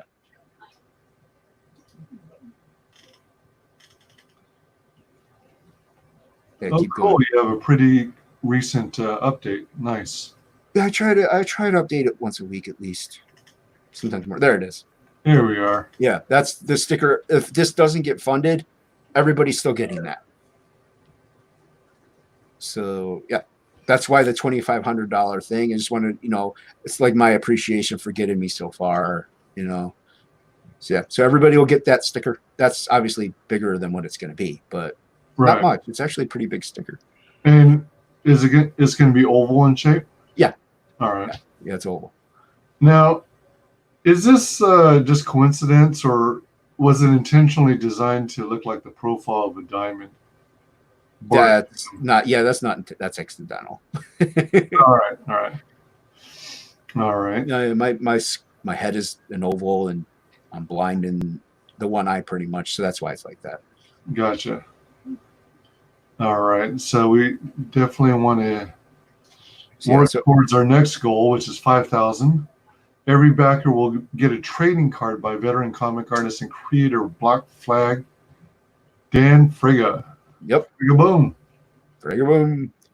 And also, whoever gets me over, like gets me to 5,000, pretty much gets me funded, or it goes over, it will get that lunch sketchbook that I don't have. It's in my room, but I do. I have a half-hour lunch, and I usually just draw on it. I like eat as I work sometimes, so I'll just draw. So I'll just doodle a little bit every day, and I fill up a sketchbook. After that, I do another one, and I've made zines out of some of the pages and stuff like that. But it's 60 pages, I think.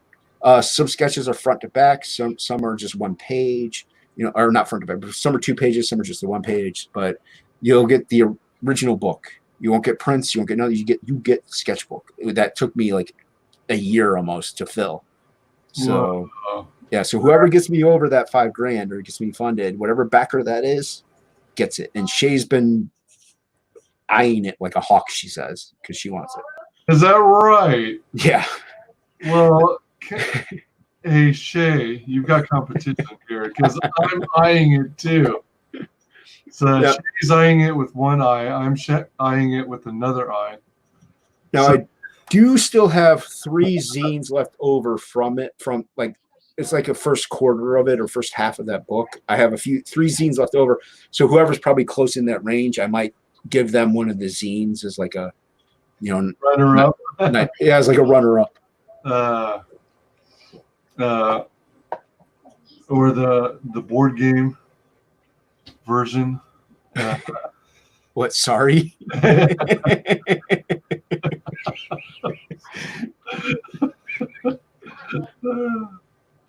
Yeah.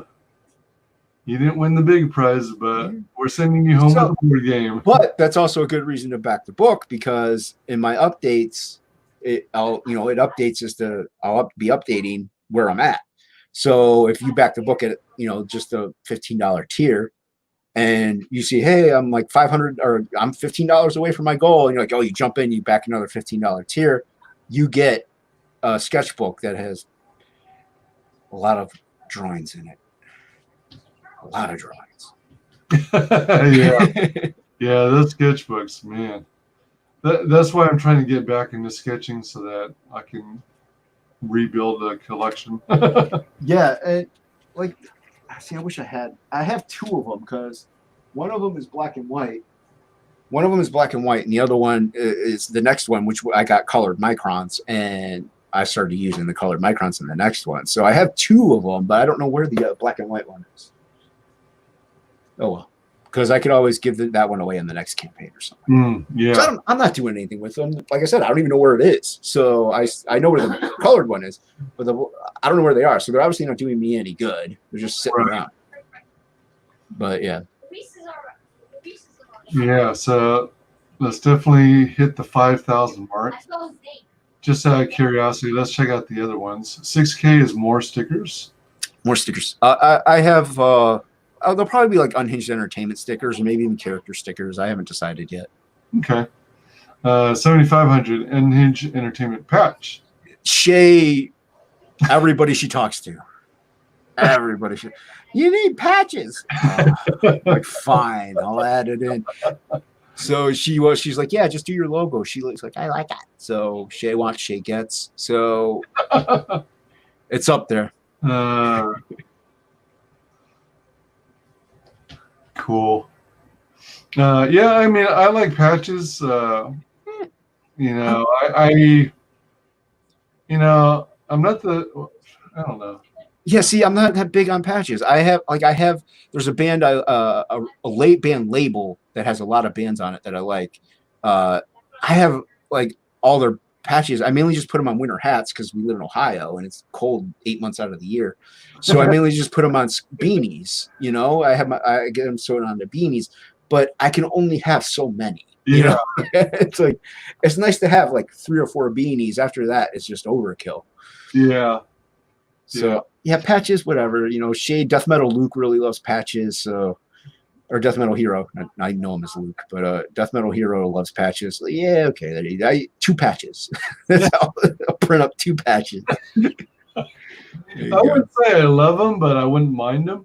Yeah, I mean, I've gotten maybe 1 or 2 from campaign so far, and rather than actually use them and put them on a hat or a backpack, I'll probably ultimately, you know, those plastic pages or sleeves that you put trading cards in. Oh yeah. I'm thinking maybe I'll just get a couple pages of those and stick all my patches in those pockets. There you go. That's a good idea. Stickers and stuff. Well, like if you think of, like, let's say Cyber. I don't know if Ethan has patches or not, but I have his Cyber Frog. I have all the stickers. I don't know. I remember there's a patch in it, but let's say Ethan has one and he only has so many. People sort them out. All of a sudden, there's only like 10 of them out there. If you have one of them you never used, you can sell it for like 10 or 20 bucks. You know, so it's not a bad idea to just save it. Right. And then we've got the Ashcan Cantress. Regarding the patch, were you thinking along the lines of the kind of patch you sew on or iron on? Well, as well, it would probably just be iron on. I would think. I would talk to Shay to see what she would think is best because I know nothing about patches. Yeah. So, but I would think iron on would be the easiest because not that many people these days know how to sew. Yeah. I mean, I don't know a whole lot about patches, but typically, if you do the iron-on version, it's going to have an adhesive on the back, the smooth, slick adhesive that, of course, will be the glue to hold it on. Let's see here. The Ashcan Cancerous Id, done by Jason Bascom. Yeah, it was a book I did before almost anything. I made him this. I did him in Corel Painter, and I made him the size of like 8.5 by 7.5. So I initially just made him smaller, and I just did them real quick. I'd write them and letter them by writing in it real quick on digitally, and I think I got 11 pages of them in, and it was a fun story of a guy who gets sucked into his own creativity, his own artwork. He gets sucked in, and he's got to find a way to get out. Huh. So, yeah, I mean, that's pretty much the basis of it. I think there was a girl involved too. I can't remember. I'm pretty sure there was like a woman involved in some way. Gotcha. Like he's got to save a woman or something. We've got 2 extra trading cards at the 12,500. Yep. I haven't drawn them yet, but I have so many characters. That's not a problem. Now, what made you pick 12,500 as the in-between portion between 10,000 and 20,000? Well, because it was, to me, it's a go from 10 to 12. 5 is a little easier. I didn't want it to be, because 20,000 was actually a number I was not anticipating at all, but was like, you know what, if it does happen. And initially that was to get the book colored anyway, which isn't on there anymore because I was threatened to not. Yeah. Frege told me, just said flat out, don't do it. And Shay said she would find me. And so yeah, but but I just figured it's a good number after 10 to do rather than 15,000, because to me that's way further of a stretch than 12.5. So and I like the trading cards, so I figured, you know, it'd be nice incentive and they're fun to do. Okay. Yeah. Yeah. See. CG's a nice, happy family. Yeah. They definitely they give you their feedback. 20K. Every backer gets a T-shirt of the original cover. Yes, and I know that sounds very expensive, but not considering where I work. Oh, okay. Right. So where I work, we print out transfers for shirts and anything like that. So I work there. I get a discount, and I could get the shirts through them. So for me, it's not as expensive as what some people be like. You're going to lose a lot of money. Yeah, if I had to worry about paying like $20 a shirt, right? But I don't have to worry about that.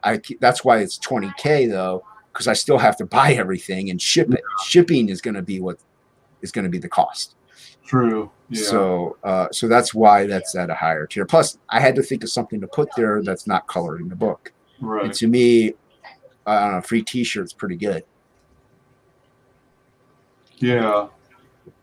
And it's probably too low a stretch goal to put a Lamborghini Countach with the Unhinged Entertainment logo. No, I could do that, but you're going to get a Hot Wheel.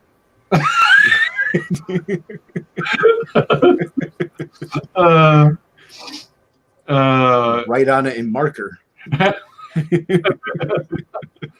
A hand drawing, original sketch. 40K. I'll add in the second book. That's an additional 46 pages plus. Well, right, plus, because I don't know if it's going to be 46 or if it's going to be more.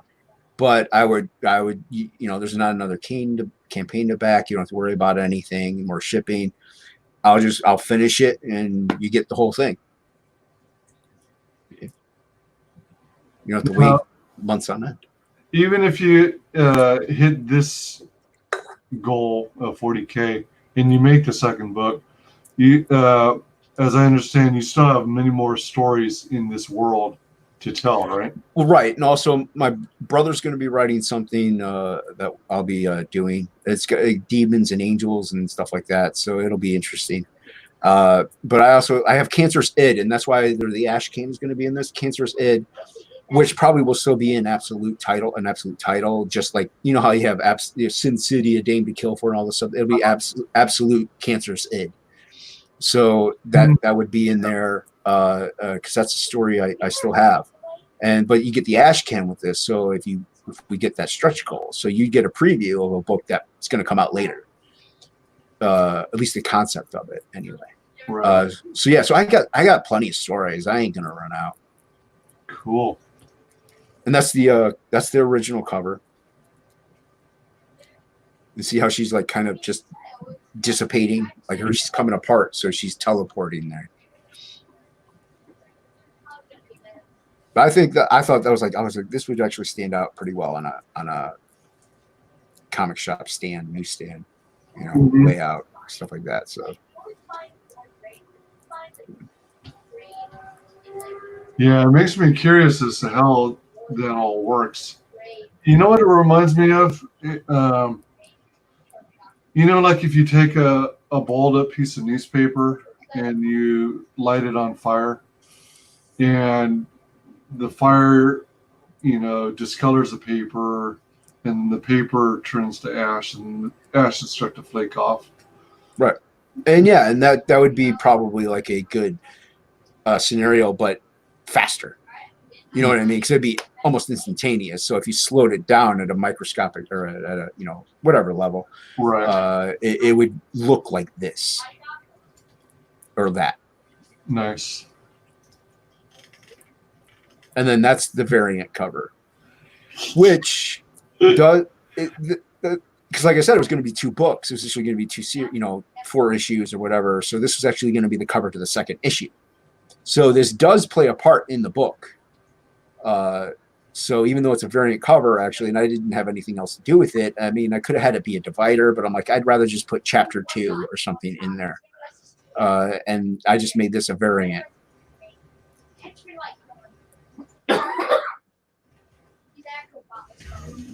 And then poster. Yeah, that's the poster insert. So it'll be folded up and put into the book. It won't be stapled in. So is it going to be roughly 11 by 17 or slightly smaller dimensions? No, it's going to be 11 by 17.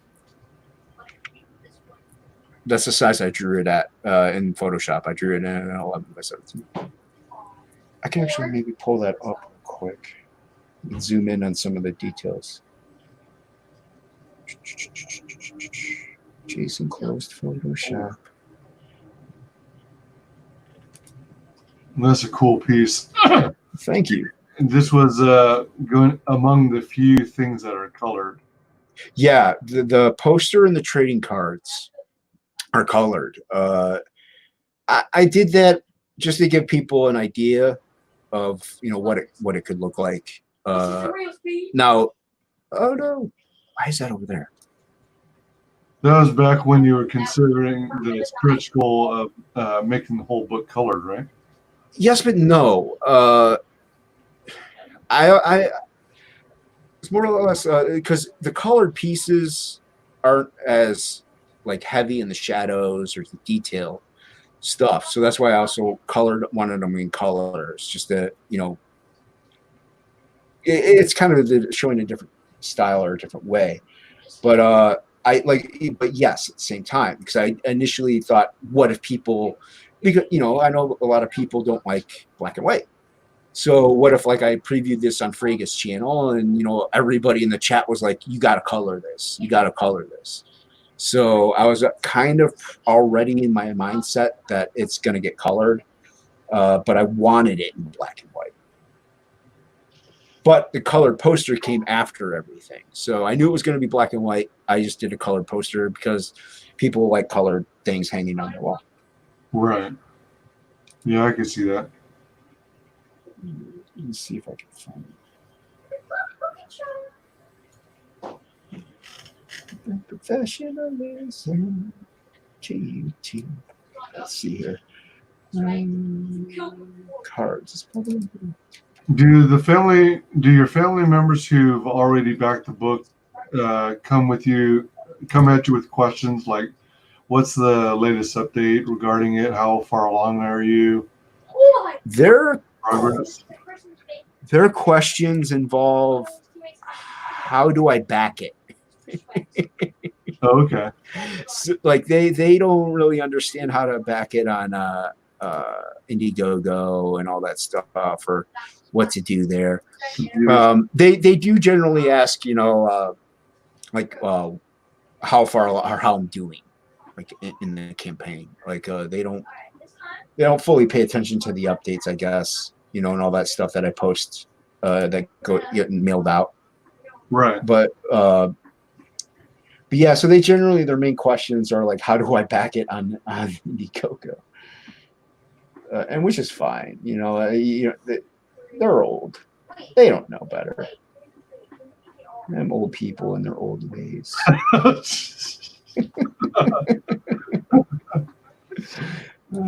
just kidding. I love them, but yeah. So let's see. I'm trying to see if I can find things. Absolute print should be in here. But yeah, so like I said, they're very supportive. I mean, they do want to know how the campaign's coming and all that fun stuff. Interesting. But yeah. What the? Huh. Oh, this is right. Okay, hold on. I'm looking. I know everybody's cards. Maybe. You said very organized, Jason.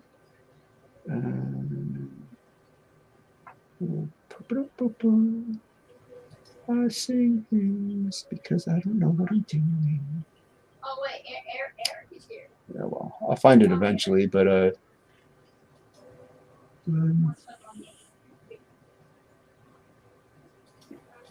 why is it not in there?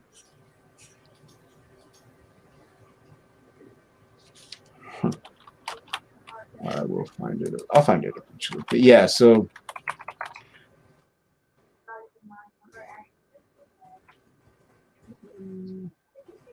interesting.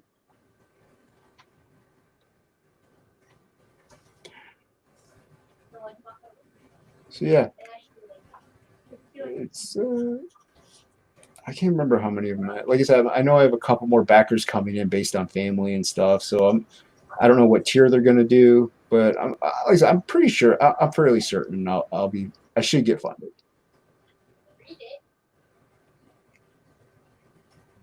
Nice. Let's search pictures.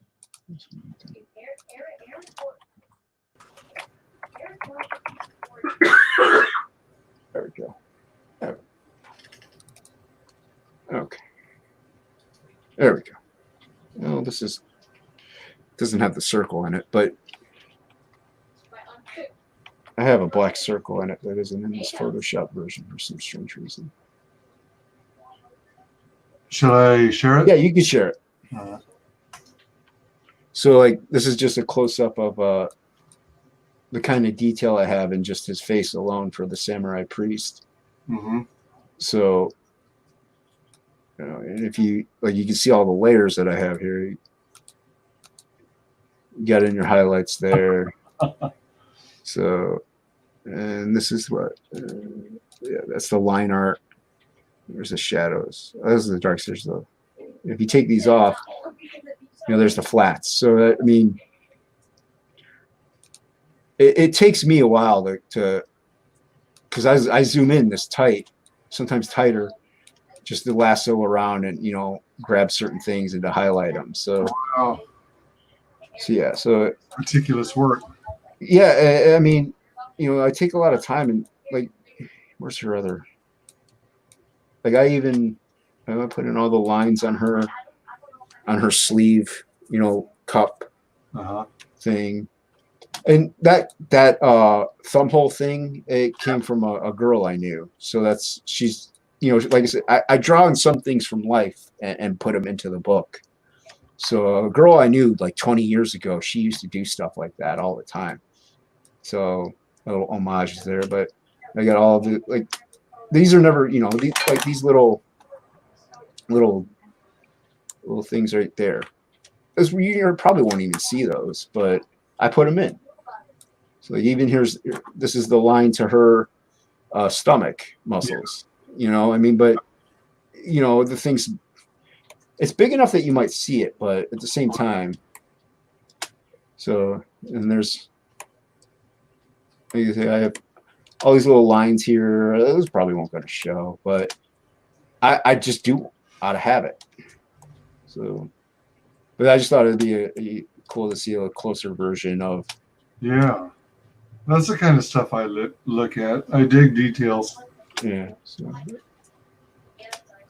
Like when I'm working, I'm zooming in this close, to get everything. Because my eyes suck. Most people could probably even get away with this close. It kind of just all gets jumbled together for me.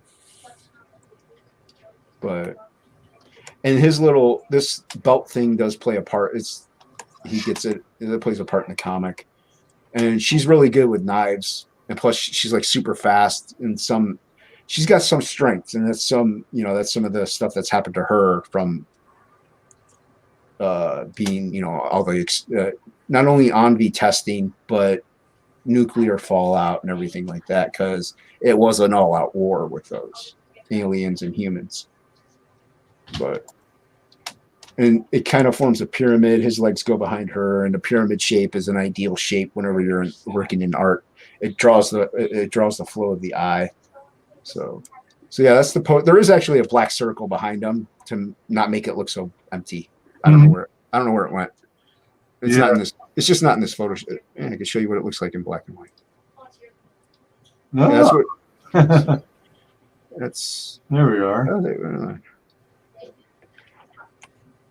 Yeah. See, like I even did cross hatching there, where there's actual. I shaded it. So yeah, this is the line work for the poster right there. But it's not as there's not as much heavy shadow and stuff like that in this piece because I was going to color it.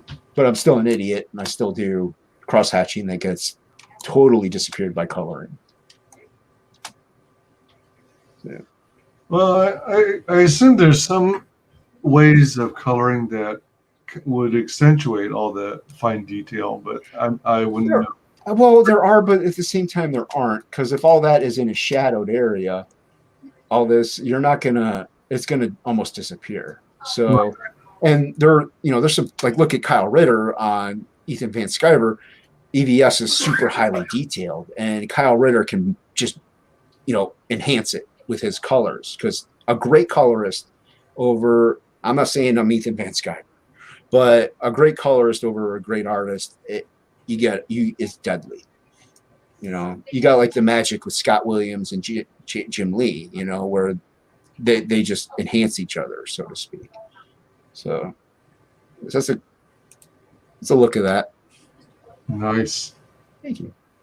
Let's go ahead and play the video. It's a time of dystopia. An alien race known as the Unhinged have overtaken the Earth in a quest of galactic dominance.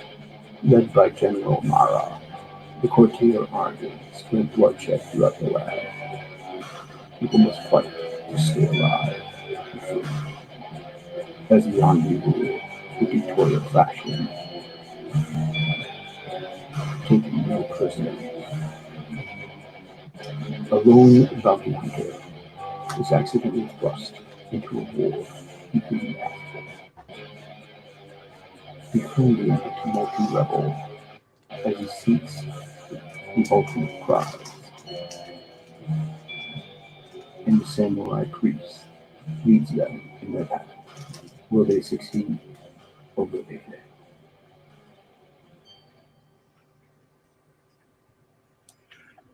That's somebody else I forgot about was General Mara.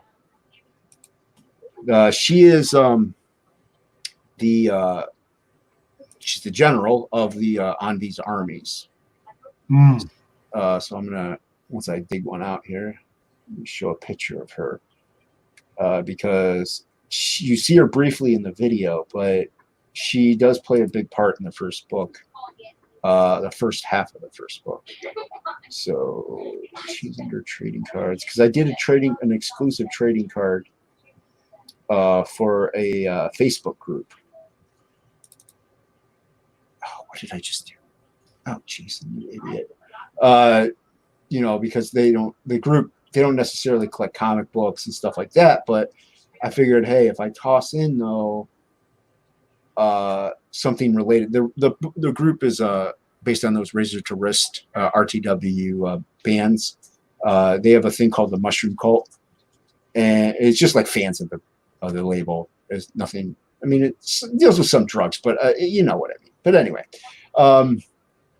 there's a song called Mushroom Cult by one of the bands.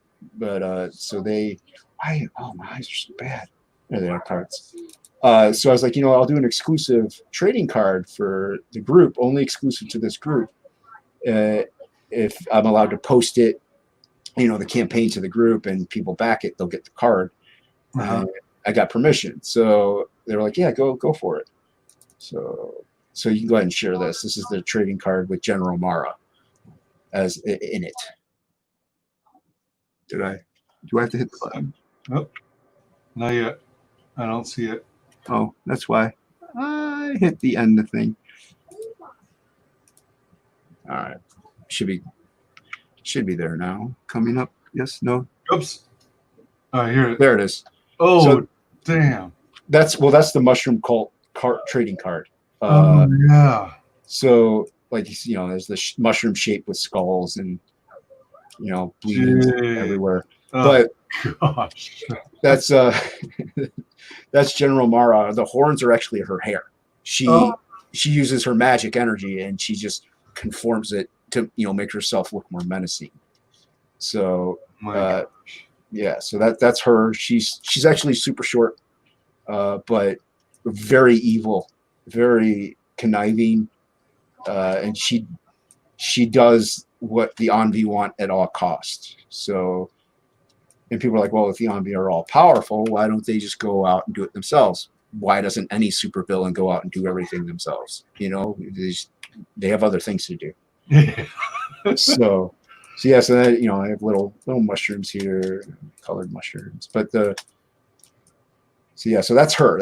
That's what she looks like. I mean, could show stills from the comic book, but this is a good, you know, she uses her sensuality and seductiveness, but also just her pure evil mindset and ways to get in what she wants. She has magical powers as well. Like she can control matter, almost organic, and in one of the panels she dissolves away a person's head, so it just starts disintegrating into nothingness almost. So and total innocent person, he didn't do anything. So yeah, but that is her. So she's a main character. She's one of the main villains in the book. Yeah. Like I said, I just forgot about it because in the trailer I do mention her, and I'm like, oh yeah, I should probably show her. Yeah, she's pretty cool. Thanks. Hold up. All right. I know your eyes are bad, and I know that it's getting late in Ohio, and so it's quite possible maybe I'm drunk on apple juice and I'm tired, but take a look at the screen if you would. What? How is that even possible? That's what I'm trying to figure out. Oh no, what happened? There's no way that's right. I gotta go into Firefox to open my campaign. Where are you, Firefox? Okay. Honestly, I don't remember how many backers you... Oh, let me look at if your update mentioned how many backers you had at the time. Because you were 77% of the way there.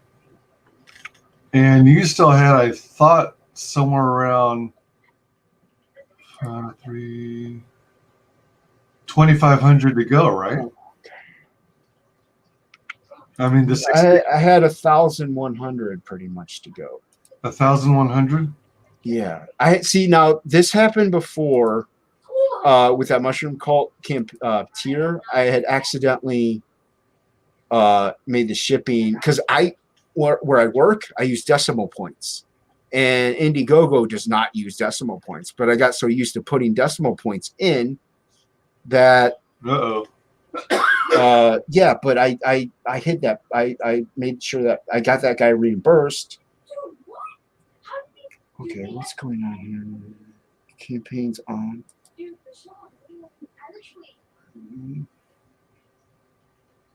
Why do you say? There's no way. I made sure that perk was. I made sure I shared the right perk. Yeah, I don't see any new. That's got to be a bug. There's no Ashley Mayer. Well, I shouldn't be shaming these people's names. No. You don't want to dox people. I didn't say their address, at least. Yeah. Yeah, I don't have that. I mean. Oh wait, well here's that one. I don't know how detailed those reports are, but if I'm not mistaken, It tells Oh, wait a you- minute. What's this one?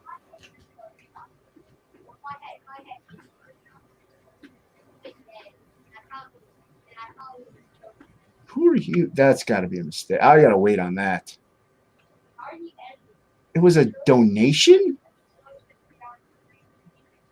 I mean, if the number of backers barely budged, No, I mean, I got a donation here. So maybe they did the wrong thing. well, I mean, some Indiegogo campaigns, I don't see it as an option on your campaign. But if you weren't necessarily interested in getting a product, but you still wanted to support the project, you could put a monetary value. Yeah, but this is a very, very large donation. Oh, is that what constituted the difference? Yeah. I'm gonna email them and find out why where are you? You're like totally gone. I mean, because I mean, it's one of those things where I wish I was somehow instrumental in this kind of success, but at the same time, that's an awful huge jump. Yeah, I gotta email somebody. That might not be right. Now I can't get back to the StreamYard. I minimized the window and now I can't find it. Oh, there it is. Okay, here we are. I don't use Chrome ever. Oh, yeah, that's no, I use Firefox. Yeah, I gotta email them. I mean, thank you if it's an actual donation. Holy mother of all that is holy, but yeah, really. that's way too big. That's no. Holy moly. In that case, then I gotta also, it's a donation. I gotta mail them that book. They get the book if it's an actual donation. Holy frick. You know, there's holy mo. That's what I'm saying. I don't see how that's I don't see how that's possible. So you may know that you know what the Indiegogo has a referral program. Well, they have a referral section, right? And whenever you look at your Indiegogo profile, you actually have access to a tab called referrals. So if you share your link and somebody contributes, you know, backs a campaign using your link to your ID, then you get kind of like credit. You get like props or bragging rights, if you will, for helping encourage people to, you know, back worthwhile projects. We'll talk about what this is whenever we're not live, because it's just I think it's a mistake. Possibly. I mean, well, it's funded, so if it's a mistake at this point, I can refund them. Otherwise, that can't be right. I'm also not clear how something like that could have gone through if you don't have a specific tier that has to do with. Well, it's just a donation. Yeah. It's a straight up donation. Yeah, but how do you access the donation part if you? Well, that's the other thing though. With the donation, you can donate money to it, but you can donate it to any denomination you want. Yeah, but how? Well, you have to jump through security steps. Like you have to jump through identity steps to make sure you're not a robot. So right, but so that's a real person. If you're looking at your campaign from the get-go, I'm here on your page. Right. How would I even know where to begin? Would I start off with the lowest tier or something like your featured perk? Because I'm used to seeing a specific perk on some campaigns that says, you know, donation, for example. I think here, let me show you an example. Well, let me go to I can see my page better over here. Let me bring up Cash Grab. That is the campaign you want to pull up. Yeah. Yeah, for sure. Faux show. Hey, I backed it. Yeah, me too. Oh, you know, I don't know. I'm sort of on his case. He probably doesn't even know I exist, but I'm kind of. I don't think he promotes his book enough. He just recently started promoting it more. Mm. Like Yeah. he'll be on other people's streams and he'll be talking about it and promoting it. And he's also sent out now. He's been sending out emails about it, like to the backers. So good. All right. yeah. So he's been doing more with it. Oh, good. Thank goodness. So he's got updates. Yeah. Nice. Well, before it was before the campaign was funded, there was a tab that said contribute. Oh, yours did have one of those? Yeah, but that was before it was funded. Right. Now that it's funded, maybe you can't do that. That's kind of weird. That's a guess, though. I mean, I'm not 100% sure. I'm going to chalk this up to a fluke. I'm not going to get too overly excited about it right now. Right. I hope it's right. I hope so too. It's like, but if it is at the same time, I would rather that person use that money for better causes. Welcome, Paul Azevedo.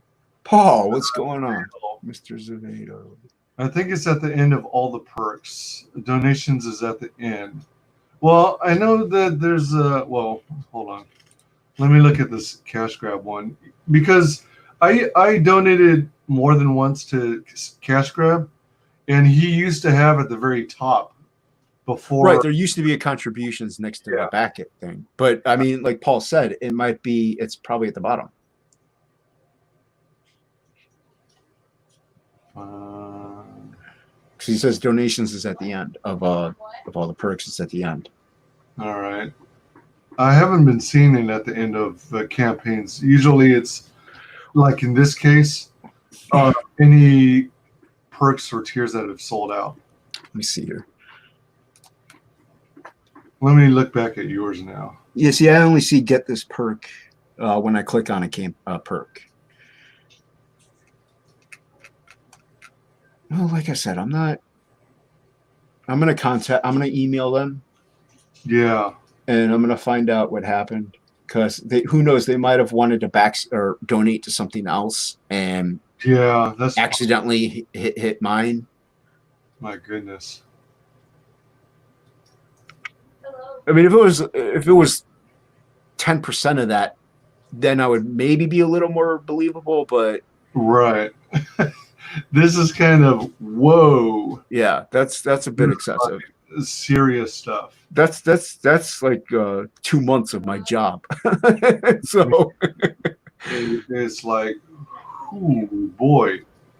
Let me check something on my end. No, I mean, because it's on my end too. So I don't know. So just drag all the perks to the left. All right, so that gives me a link to that. What happens if I click on this? Okay. So basically, holy cow. Like I said, I'm not gonna. I don't think that's right. I am going to call shenanigans on that. What, you underestimate the power of my channel? Yes. Don't. You know what's weird though? Oh my gosh. Someone actually used one of my referral links to back Hammer. That's awesome. Well, that's cool. Are you familiar with the campaign Orgasm Girl? Yes. That campaign closed a while ago. I don't know if she ever went in demand, but I promoted it a few times, but I was too late myself, and I screwed up and dropped the ball, and I didn't get a chance to back it. And I later checked my referrals, and it turns out somebody used one of my links, I guess, and ended up backing Orgasm Girl. So that was neat. That is pretty cool. Yeah. I want to see something here. Where's payment my sites. Oh, you know what? I'll check this way. You know, I wonder if Fraga's up. Frega might know. He might be on. He might be up this time of day. Previous. I don't think Shay would be. Or Shay might be up, but I don't think she would know. Yeah, I'm not sure. Maybe not. I'm gonna message her. I mean, I'm doing that thing you see in cartoons, you know, where you blink, blink, blink, blink. Right. I'm just trying to figure it out. I mean, this, I'm sure, is wonderful entertainment for everybody watching. But I'm going to try to get a hold of Frega. All the pricks to the... Yeah, I don't know how to do that. Drag all the pricks to the left. I've never... I don't know how to... Yeah, I don't know how to drag them. I am inexperienced. I don't see any way to drag them. I'm using Chrome, Google Chrome. Yeah, I don't see any way to drag perks over. They're like fixed. They're in excuse me.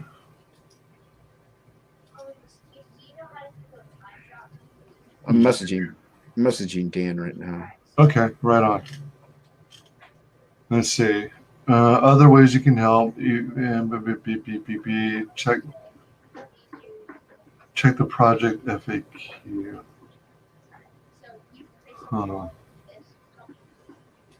So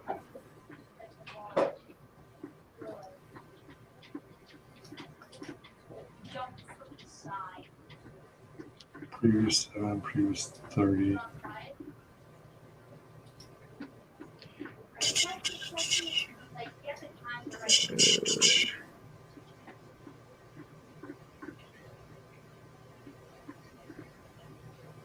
View profile, explore. Oh, okay. I didn't even see that message.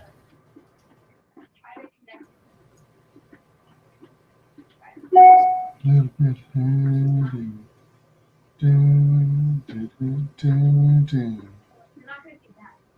All right. Not Union. Stupid phone. There we go. Are you not entertained? Both of our names have entertainment in it. We're both silent, looking things up. You know, I've actually seen streams that are like that too. You know, hey, teach their own. You know, people are silent because everyone's focused on trying to figure something out. How come? Indiegogo. Oh, it's probably. I need to go all countries. Yeah. Okay, so most of this is from the United States. They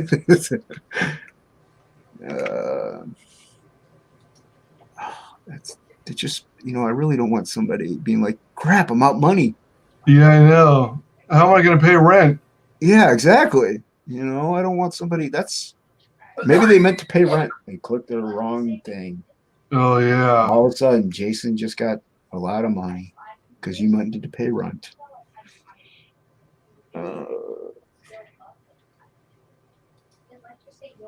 See, if I click this one, perks and donations, it just tells me what's what, but I don't know how to. Isn't there, as far as I know, you receive the contact information of anyone who backs you. So you're supposed to have a means to get in touch with them. I have an email. Click the button here. I mean, I can refund it, so I at least can do that if it is a mistake. Right, right. Well, that's good to know. Or I can contact here. Oh, you found a link to. I found a contact button. I'm going to do this. Oh, nice.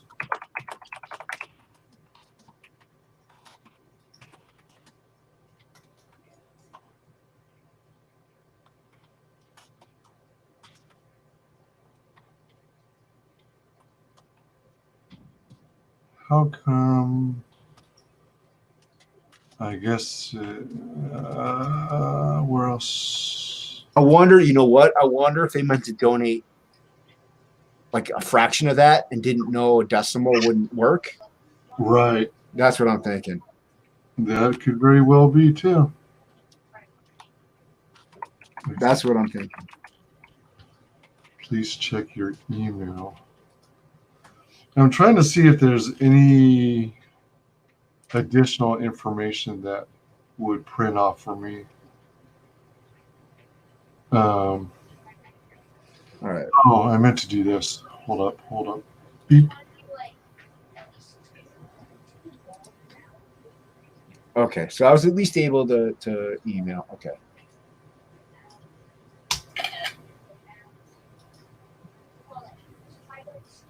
Yeah, but how does somebody just have that? I don't have that. That's crazy. I think that's what it is. That's what I'm going to go off of. That they meant to do a decimal point, and I don't think you can in donations. Yeah, I don't remember.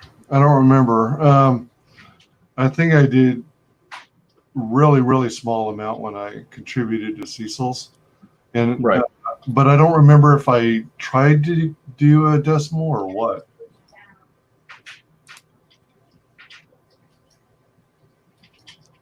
Okay, Shay's here. She's in the chat. Oh, is she? Yeah. Hey, so Shay, I recently got a very large donation that funded the campaign, and we think it's an error. We kind of figured this out in between all of this, but we just think it's an error. Do you know if you're still there and didn't go to bed yet?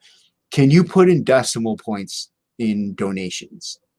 I think that's what would have happened, is that they meant to donate less, and they did a decimal point, 00, and they donated a lot more than anticipated. Because you're pretty sure you can. Because it went from 3,000. I mean, the math is there. They donated $2,000. That's, that's rent for a lot. That's 2 months rent for a lot of places. Yeah, I mean, we were happily chatting away, talking about his campaign. There's like Zvias. Then, hey, Zevius, welcome. Zevius. That's it. So, Shay, do you think it's I think it's an error. Do you think it's an error as well? Yeah, you were saying, Jason, that you were previously unfunded mere half an hour ago or so, and you were like 1,100 shy of the fixed goal. Yeah, it was like 1,000. It was 90-20, so I was $1,080 short. Right. Let's see here. They could also refund it if they did make a mistake, or the confirmation has the refund button. The confirmation does have the refund button. I looked into it. I did email them. I figured out how to do it. That's another reason why I was asking for other people's help. I did figure out how to message them. Yeah, I see, Shay. I don't know how it might not be though. That's a lot of money. That's almost half my campaign goal. At the same time, it might be my advertising. Hey, you know what? It's the good old WyzGyz advertising. Trying trying not to let my ego get out of control here. Yeah. Well, Shay, I'm sorry. Well, thank you, Shay, for coming in. I'm sorry. I didn't know you were about to go to bed. So go to bed. But I thank you for your input. It's what I need. I wanted somebody else. I did message Dan if he was up. He's not. He's not. So yeah, about his opinion. But to me, that's a lot of money on a little campaign. I could see a bigger campaign or a bigger name. And just to donate to me is weird. Why not just back it at that point? Well, some don't necessarily do it for the product itself. They just want to help others succeed. Okay, I'm not used to that kind of kindness. So that kind of generosity doesn't run in my history. Yeah, I mean, it's like she said. Some people do have money. They want to support indie creators. I mean, yeah, but now I don't know what to do with my. If this is the case, and this is real, I really don't know what to do with my book, my lunch sketchbook. I'd have to, you know what? I can make it like a person's tier. A person's tier. Backer tier. Like if I get 100 backers, whoever's 100 backers gets the book. Oh yeah. Because but they can back at 400 and then donate 16. I mean, well, don't think too hard on it. Wait and see what they say. And like Shay said, be gracious about it. I mean, if it's not a mistake. No, and hey, if it's not a mistake, wow. I mean, I'm severely flattered, but and if they do want the sketchbook, yeah. The only reason why I'm also hesitant, like I said, I did have that one where I messed up the cost and the shipping, and I had to refund them before my campaign was funded, and it was really hard to get to do that. You had to jump through a lot of hoops because they backed as a guest, so they didn't know how to refund it themselves. Oh, as a guest. Yeah, so I went through a lot of hoops. So that's why I'm very worried about that. Oh, but in this case, this is an actual person's name, so they have an account. So it should be easier to refund if they're. Well, this person, once you're funded, you can then refund. Like no problem. You just click a refund button. As long as you don't take the money out, you can click you can refund it just through and it goes from 1 minutes. Well, Shay, thank you. Go to bed. Thanks so very much, Shay. Congratulations on your promotion or raise, and interview went well and all that stuff. So good job. Yeah, Zevius. Yeah, I think you do. You owe him a painting. Yeah, I backed another project. Excuse me, and Zevius is the artist. So yeah, we got to touch base. Feel free to DM me as well. Let's see here. Exactly. Well, thank you, Shay. Yeah. You reached out to him. You did your due diligence. Give it to him once or that. Or they can give you 2K with nothing in return. I would rather give them something. Well, I mean, a painting or something. I mean, but I'm that kind of guy, though. I don't really. I don't like something for nothing. I don't like that. Yeah. I mean, don't get me wrong. Thank you. If that's a real thing, thank you immensely. I would like to give you something now. Yeah, for sure. You want me to mow your lawn? I mean, what? I'm blind. It won't look good, but I'll do it. I want you to make a pizza pie. Hey, I make good pizza. I'm a good cook. Cool. Big loves, guys, and I hope it isn't an error. Yeah, me too. That would be so exciting for you to be fully funded before your 6-day deadline.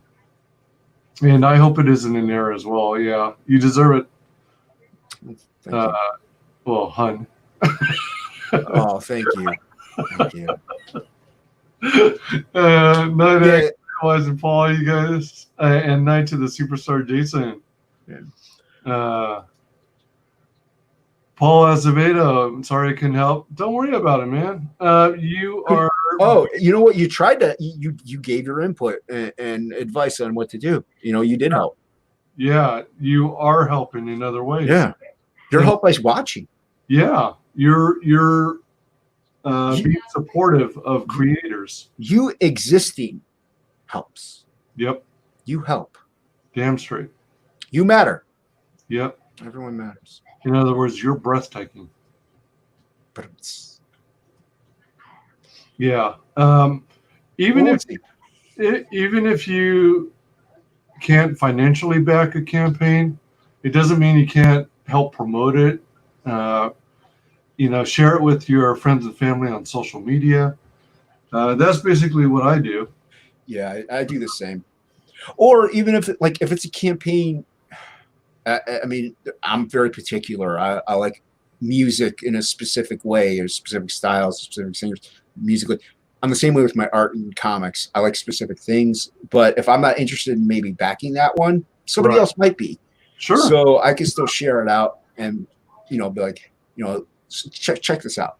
Or if they're really good, like I said, Hammer looks amazing. You know? So I did back it though, but if you can't back at something, even if you don't like it, you can still share it though, and get the word out. Oh, thanks, Paul. See, you do help. Absolutely, it's a worthwhile campaign for sure. Thank you. Yeah. And I have 2 more of those absolute Valkyries to do. I've been posting some of them on Twitter. So I have Hex Comics left to do and Death Metal Hero.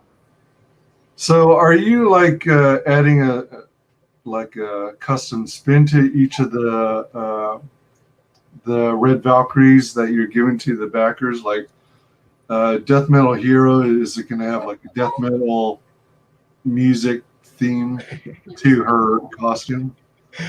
Yeah, I mean, well, in his case, luckily enough, he has his own kind of theme in a way by being, death metal and into death music, metal music. That I can cater his more towards that, you know what I mean? I can identify with, metal music as well. So, because I like metal music. But other backers who I may not know anything about, but I do specifically, I make them, and I'll show you the line art. I took down my share screen. Hold on 1 second.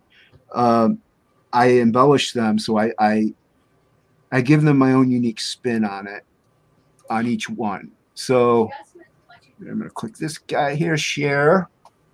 All right. So that is what prints out.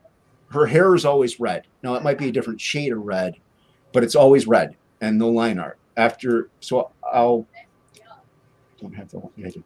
print this out, and then I'll go in and add watercolor or white out some areas and re-ink on top of it. Will, the co-writer of Black Flag, Will Perdomo, I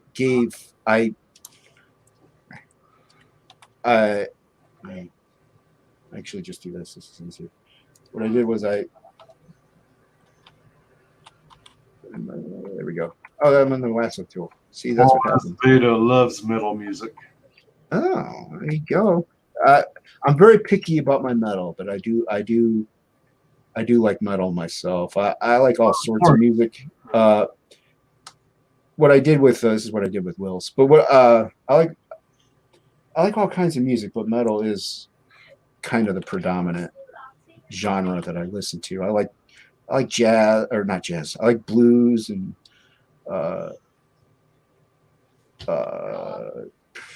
horns, music with horns and stuff like that, like metal. But with Will's, like I'm just showing you, I actually had that's kind of what I colored them and inked them, but I did it traditionally. So I didn't do it digitally. I didn't Will's looked like this when I printed it out. It looked like that. And after I printed it, I had put white out in those areas, and then I inked in those areas, and I had watercolor over those areas. So each person's Absolute Valkyrie has a different color scheme, a different coloring method, maybe different features. Like I said, with those horns, I know one of them, her skin is like Colossus, where it's metal, just like metal skin. Another one's is blue, a blue skin. So when you do, sorry, go ahead. No, I was done. When you did the whiteout in the hair to get the horns in, is it literally like traditional whiteout, the stuff people use in the office? Yes, but no. I use a pen called a Pasco pen, and it's pretty much just whiteout, but it's a whiteout type pen. Oh, all right. I bought it at Michael's, but they have like red, and they have different colors. But it's David Finch stream that I saw. He used them, and he even said it's like you can go over these easier with a pen, a nib, and ink over them a little easier than you can regular whiteout. But yeah, I did use a Bic whiteout pen. I use that too. Okay. I do also have like whiteout ink, Dr. P.H. Martin white ink, and I use that though for fine detail if I want to add like fraying and stuff like that. Yeah. P.H. Martin, you mean the ones that came in the jars, right? Yeah. All right. Yeah. Yeah, I think that stream I hopped in on when you were doing your drawing was the very one that had the horns on it. You know what? I think so. I'm pretty sure that was because that was the last one I did. Yeah, that was the one that. Yeah, cool. And Paul Azevedo says, "I just got the new Static X album." I just have Wisconsin Death Trip, their main one. I heard the new one's good. I like Static X's first one, or at least Wisconsin Death Trip. But I'm not a huge. I like like I said, I like a different variety. I like Acid Bath. I like Crowbar, Pantera, Slipknot, some of the regular ones, but I also like bands that are called like Tub Ring or Polka Dot Cadaver, One Eyed Doll. Like I like Stevie Ray Vaughan. I like Johnny Cash. I like a lot of good. I got the newest Lamb of God album, but I have yet to listen to the full. Like I've heard segments. I haven't listened to the full thing straight. Superjoint Ritual. I like some heavy stuff. I like some lighter stuff. I don't like country, and I'm very sketchy on hip hop and rap. I like Tech Nine but he's kind of metal-ish in a way. He's a harder, darker rapper, and I like that more. But I can't do country. Forget about it. Johnny Cash is not country, no matter what anyone says. Where does he fall, or does he have like an undefined? To me, he's more blues. Like I know he's got kind of that country, like he's got some of a country twang to him a little bit, like a vibe. But his songs are very bluesy and downtrodden. Or some of them aren't also. But he's not country. He's Johnny Cash. That's his genre. Johnny Cash's genre is Johnny Cash.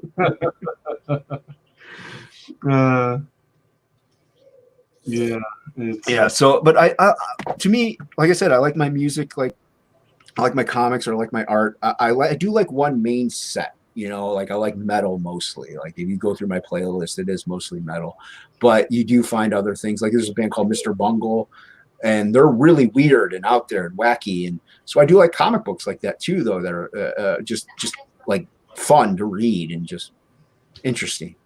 Mm-hmm. Xevious picked up the custom signature dime bag Daryl pedal recently. It's rad.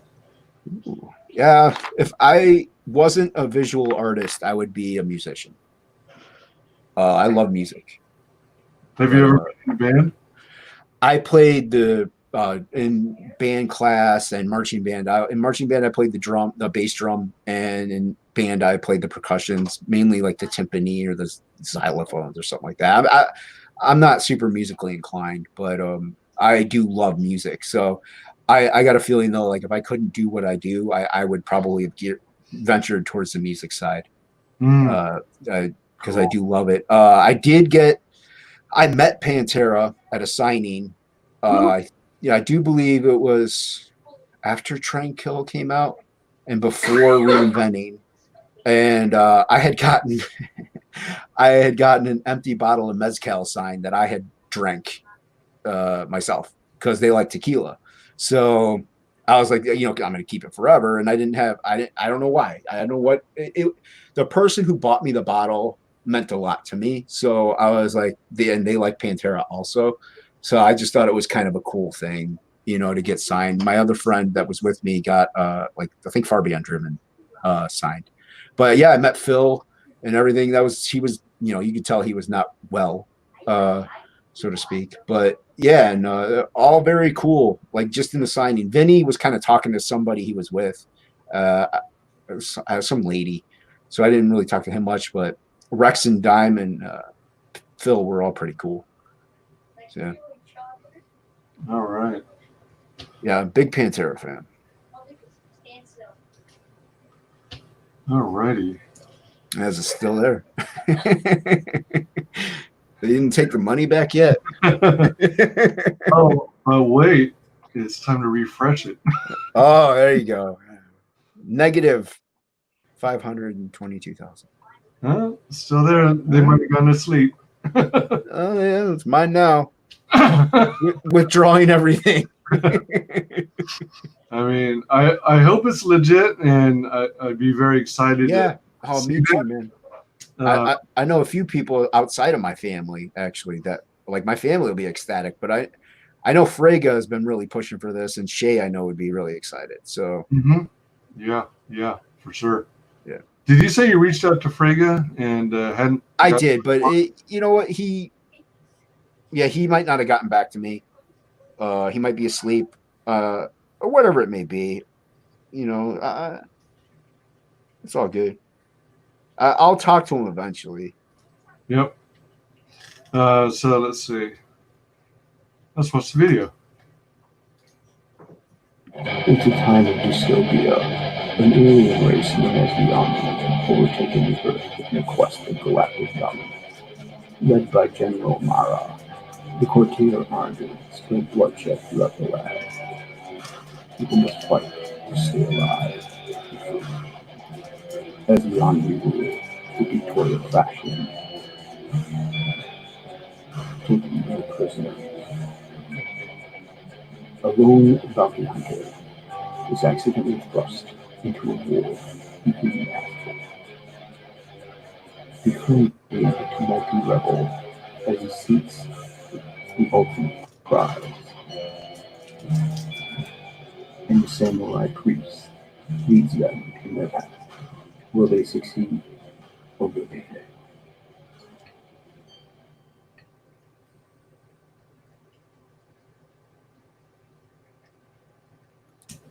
I mute myself during the video.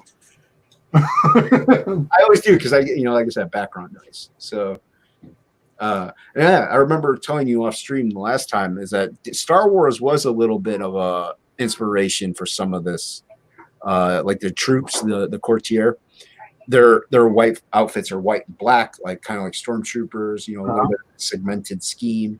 I drew that a little bit of that from Star Wars. So a little inspiration there as well. I mean, the aliens I've had, like I created the Envy. They weren't called that, but when I first drew them like 20 years ago, I have one tattooed on my arm. But eventually, when I was in college, during one of the classes, it was like kind of like a marketing class, make a product and a theme around it and a bunch of different things for it. So I made a bunch of aliens, like an alien incense holder, a tarot card, stuff like that, of the Envy, and that's when I named them. So yeah, and because I think I'm pretty sure it's pronounced OVNI, OVNI, as UFO. That means UFO, I think, in Spanish. So I always said it wrong. I always said Envy, and the name that's where the name comes from. The loosely based, the design is loosely aliens movie type design in a way, but also stereotypical green monster, narrow snout, because they don't need mouths, because they tell, as far as food goes, they don't need it. They just don't need it. If you want to go into it, I can make something up. But yeah, they absorb things through their pores. Who cares? But yeah, so they that's where they kind of came from, was like an amalgamation of just stereotypical aliens and that Giger alien. That's where their look came about. As far as like the weird neck thing, on my tattoo, I have that weird neck, but their brain gray matter is embedded in between it. I took that part out, so it just has that weird like nerve ending type looking neck. It kind of like snakes about and stuff. It makes them a little more, they could twist their heads faster and stuff like that, and it delivers neurons to their brains faster, so at a higher rate. Hmm. And that's a traditional page, actually. So that's one of the traditional pages. If somebody backs the tier, that it's random, so somebody could get that page with that alien. Huh, that's kind of weird. I don't know if my StreamYards or YouTube are glitching out, but I think these are repeat messages, but they were posted literally just moments ago. I won't do energy drinks. They give me headaches. That's from earlier in our conversation. Yeah. And it's the bird of the future. And it's timestamp 12:39, which is 3 minutes ago. Huh. Yeah, I think it's... That's curious. Oh, that's weird. Yeah, I see him too. Let me see something here. Well, I'm still showing his live on the YouTube tab I have open. Yeah, I mean, I have it open too, so I'll refresh it. I wonder if my advertising spam is dredging up old messages. Oh, you know what? It very well could be. Yeah, because you're still live. Yeah. Yeah. That's probably what it is. That's because you use StreamYard, right? Yeah, I use StreamYard. Yeah, that's I had StreamYard for when I was on Twitch. So yeah. It broadcasts to Facebook, YouTube, Periscope, and Twitch. Yeah. Yeah, StreamYards wasn't, or Streamlabs, whatever, the stream thing. It wasn't that. It's not bad. I think I also used Nightbot and all that other stuff. I got into Twitch for a little bit. Did you?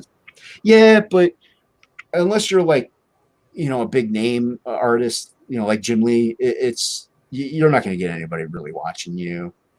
So, like, I get more people watching me. Like that one night you were watching, I had, what, 2 people? That's more than I got ever when I was on Twitch. Oh, yeah. So yeah, I'm a pretty big unknown on Twitter right now too. Well, but still, like, I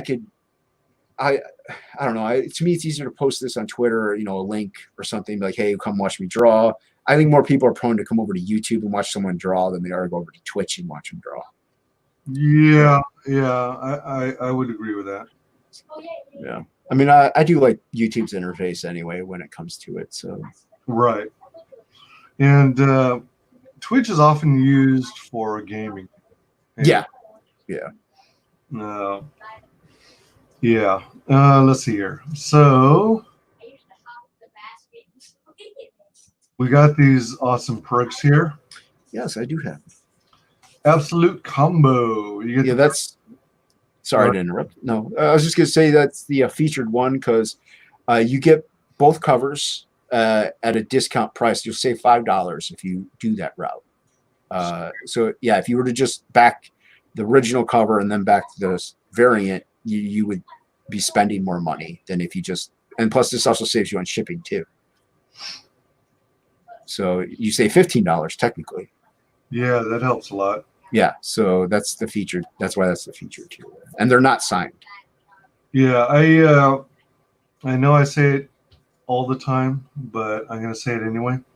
I love it when ComicsGate creators who campaign on Indiegogo do a featured tier because it's like the best bang for your buck, and it is the package that helps you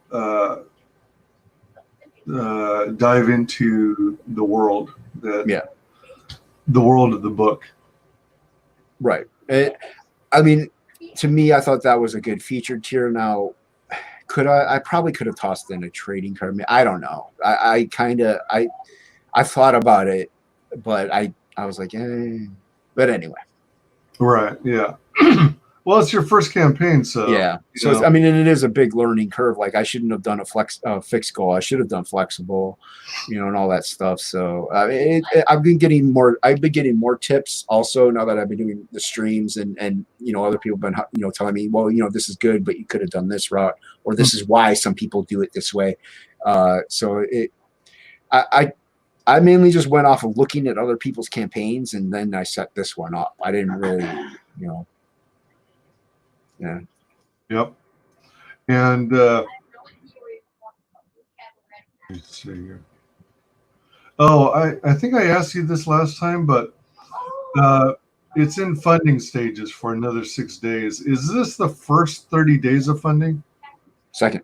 Oh, it's the second 30 days. Okay. Yeah. That's why I mean, I still thought, let's say this is a real thing. I still thought it was going to do fine and get funded from where we're at now. 1,100 to me is doable.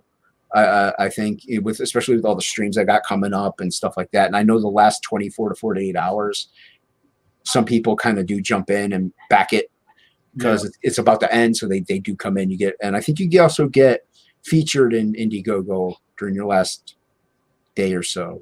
Can't remember.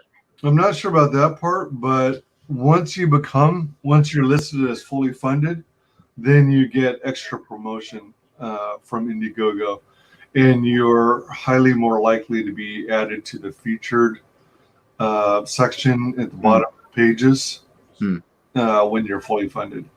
Well, I mean, it temporarily is, so there you go. Or permanently. Yeah, that should give you another little boost. Yeah. And if I'm not mistaken, you are planning on converting to an in-demand for the 6 days? Yeah, I'll go in demand up until probably up until I finish the second book, because like I said, I have the second half to do still. So I'll probably stay in demand until once I get the pre-launch campaign for the second book, I'll probably end this one. But I'll overprint so that way I will have some to put into the next campaign if somebody's like, oh, I missed out, I kind of want it. So Gotcha. Yeah, definitely. And do you say the end of the 6 days falls on the day you're streaming with Frege? No, it's a day. Provided that we keep our date, Monday night would be the stream and might end Tuesday afternoon. Oh, okay. All right. Gotcha. All right. Okay. Let's see here. And then I have the I don't have any. Paul says, I don't have any artistic talent, but I love books with good art and stories. I started collecting comics back in '87. Yeah, he's a little collected earlier than I did. Yeah, I agree with him. I mean, obviously, it's subjective, but usually I think most people agree on what good art is. And the good stories, though, that's where you kind of get, a back and forth going. But I've heard people say that they hate Jim Lee and they think he sucks. So I think he's phenomenal. But I started collecting around '89, so he's a like 88, 89. So he's a couple years ahead of me. But I do know this for a fact that my first comic book ever was Thor number 410, the first cameo appearance of the New Warriors. It was Thor versus the Juggernaut. Ron Frenz drew it. Tom DeFalco was the writer. Wow.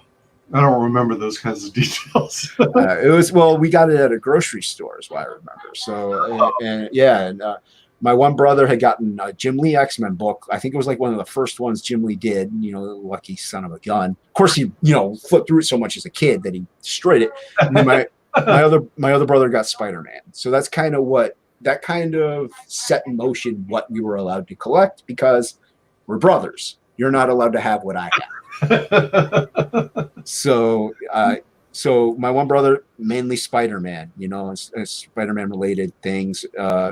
He got Todd McFarlane, you know, and Venom and all these cool things. My other brother got X-Men and all those cool titles. So he got Rob Liefeld, Jim Lee, you know, Will Pistachio, all these amazing artists.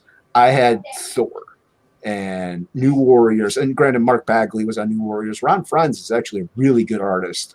If you look back at his stuff, he very Kirby style, but great storytelling. So I kind of got all those others odds and end titles though, like the Guardians of the Galaxy and like the stuff that kind of fell at the wayside. So I was influenced by other things.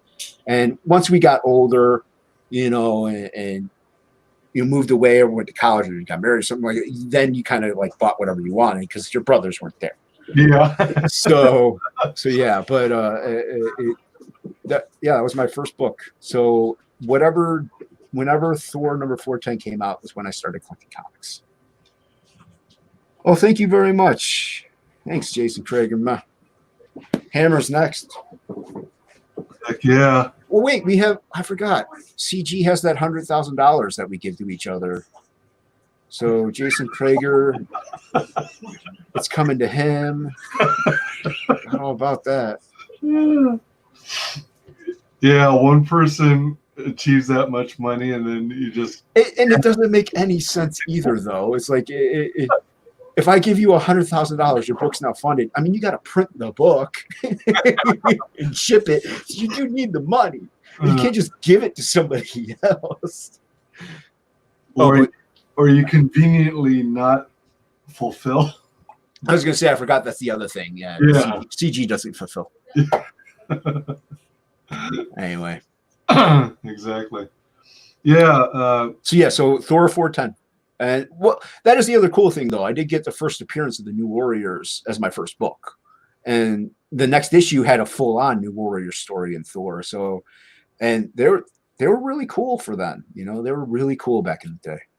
Now not so much. When you were growing up with your brothers collecting comics, even though you each had your own collections, did you guys actually like trade books and so you could read each other's stories? No. Really? No. Now that's not to say that one of my brothers wouldn't flip through.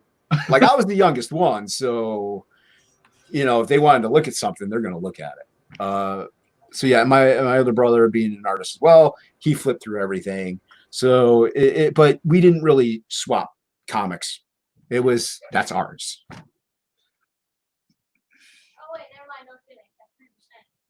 Jason says that's really cool. Did it happen during this live stream? Yeah, let's recap real quick. It did happen, Jason, during this live stream, but we don't know if it's a fluke because it was a donation, and it was a large donation. So I emailed the person just to make sure because it's a very large sum of money to accidentally have go away from you. And also I did make a mistake at one point. Indiegogo doesn't take decimal points, and when I was making a tier, I accidentally did, instead of $10 shipping, I did $1,000 shipping, and a person accidentally backed it, and they're like, "Oh, I'm out at $1,000. What just happened?" And they hit me up, and since they were backed as a guest, they couldn't go in and refund themselves, and I had to jump through a million hoops just to get them their money back, and we got them their money back. They were really cool about it. They were really awesome. I'm lucky to know such cool people because it was somebody I knew from one of those bands that I listened to. Oh, wow. Yeah. I actually did send him an original art piece to make up for all the aggravation. So he got his money back. So yeah, that's, one thing, but I felt so bad. So bad. But so since that happened, I'm very leery about this. But hopefully it's real. And if it is, wonderful. So yes, that did happen during this stream. See, you leave and wonderful things happen.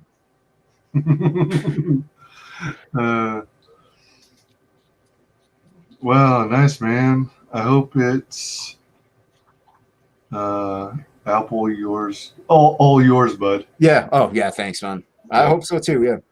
Yeah. Yeah, that would be cool. And Jason, remember, I got to have you on again so we can do part 2 and spend more time promoting your book. Yeah, Krager's good. I like. He's a good guy. Oh, I mean, I just know him based on the internet. You know, So, but based on that, you could usually tell if somebody's genuine. He's the real deal. Right. Yep. For sure. Let me do. Wrong one.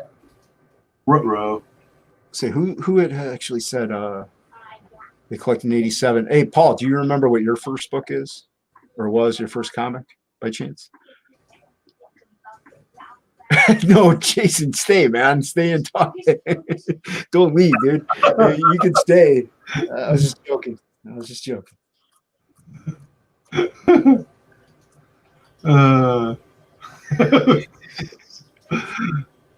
Don't be driving away my audience. Hey, man, if they leave, it's just the magic of Wyman that gets so.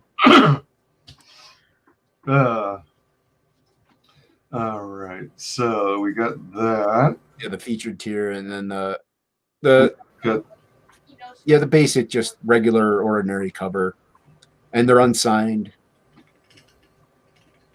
And then I had the variant at just a little more because I kind of wanted it to be a more limited run. So when I do print them, I am going to print less of the variant cover anyway. So, so I want it to be like an actual, like back in the day, they would do that. A variant cover would be like, 1 out of every 5 or something like that. To me, that makes it more interesting and more collectible, or just even cooler. This one's more limited. So that's why that's a little more, because I'm not going to print as many of them. So, and then we get the signed comic, and that's you can pick either the variant or the original. So if you pick the original, you're spending $5 more, but if you're buying the variant, you're getting the signature free. So because you could pick either one.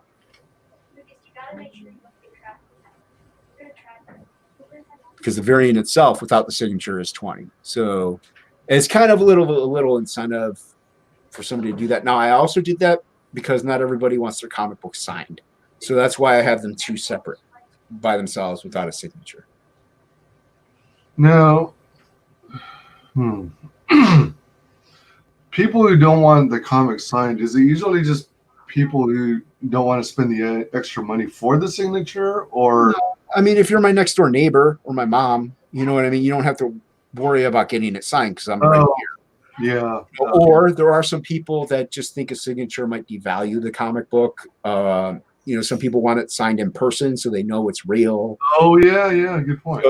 So there's a lot of reasons why people don't, especially if you think about it back in the early days. If you went to a convention and got it signed, back then, you got it signed. So somebody would buy it from you because it's signed. But now, if that old comic book, nobody will touch it because it's not authenticated. So nowadays, you need that authentic person either standing there, or you need to send it out to get authenticated, and it costs more money that way. So, like, if I'm going to be at a convention that you might know of, in the next 10 years sometime, because of the lovely situation we have going on. If you know I'm going to be at a convention, you could just bring your book with you and get it signed for free. Unless I start charging like $20 for a signature, then you should have gotten it signed. I don't know if you guys are planning to, but if the whole COVID thing blows over and it's all full steam ahead, for the Fans Fest event is tentatively scheduled May 2021. Yeah, in Orlando, Florida.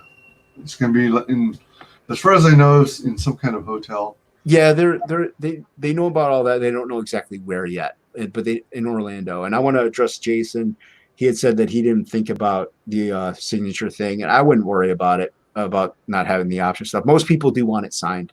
I know Frega's signing each and every one of his books also. I wouldn't worry about it. I want my book signed. So I just did it because, like I said, if you live with me or you work with me, to me at that point, it's if they back it. I also feel bad because I was like, wait a minute, I didn't do a secret perk option to have people back it who live in the area because then they could save on shipping. I could just bring it. Yeah. But like I said, I could just refund them the shipping. But yeah, Jason, man, I wouldn't worry about it. Yeah, you're gold, man. Plus, it doesn't matter. Your book's awesome. But yeah, the CG Con is next year, and I would love to be in it. Yeah. I think it'd be fun. There's so many people I want to meet. Oh yeah, seriously. It sounds like it's going to be a blast. I mean, not only is it going to be CG ComicsGate, but you're also looking at Weeb Wars and the Fandom Menace. Yeah. And that can bring a whole lot of new eyeballs on ComicsGate. And vice versa, right. So, well, and hopefully, I mean, both of these books should be out by then. And hopefully I'll even be in the midst of the next one, which my brother's going to write. And if that's the case, it'll span different audiences in a way too. So it'll be, I think it'd be great. Plus to see Shay standing next to like Anna and Charlie, who are like, that'll be fun. But it would be, yeah, they'd have to do a lineup. Oh my God. What a great idea. Oh man. I mean, I've met Frege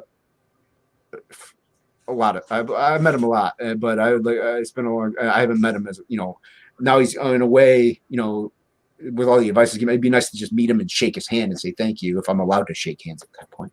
Right. But yeah, because he's been nothing but the dude does not need to go all out like he does with everybody. And oh yeah, seriously. Yeah. I mean, he lets lowly people like me on his streams. Like what? Yeah, he had on some guy. I think we went over this last time. I went on somebody else's stream. But he had on some guy that his mom had cancer, and he was in his like 60s, and he stopped drawing for the longest time. I think he went to the Kubert school, and like the guy was almost going to burst into tears because he wants to get back into drawing, but he doesn't know how. And dude, Frege was a pro. He's like, it's all right, man. You're good. It's like, why you're good? You're in good company. And I'll tell you, and it was like inspiration. And that guy, nobody ever heard of that guy, but that guy who was talking to, but just him being on that show, man, it was great. And it was a good moment for him. And I think for anybody in the chat. Oh yeah, for sure. So yeah, it doesn't, to me, that's why I like him also. It doesn't matter who you are. He does those streams where you could just jump in, talk to him for however long, and he'll talk with you about everything and anything. Mm-hmm. So yeah, for sure. So yeah, Krager, man, yeah, you're good on the signatures. We got the Absolute comic signed with print. Yeah, that's with the poster, the 11x17 poster, and that you can't pick the cover. From here on out, if it's an individual book, you can pick the cover you want. Okay. Yeah. And then we got the Absolute Sketch Plus. Yeah, you get the print, the 11x17 print character sketch. That's 9x12, and you get both books. I think you get both books. You pick between the signed variant or original cover. Well, there you go.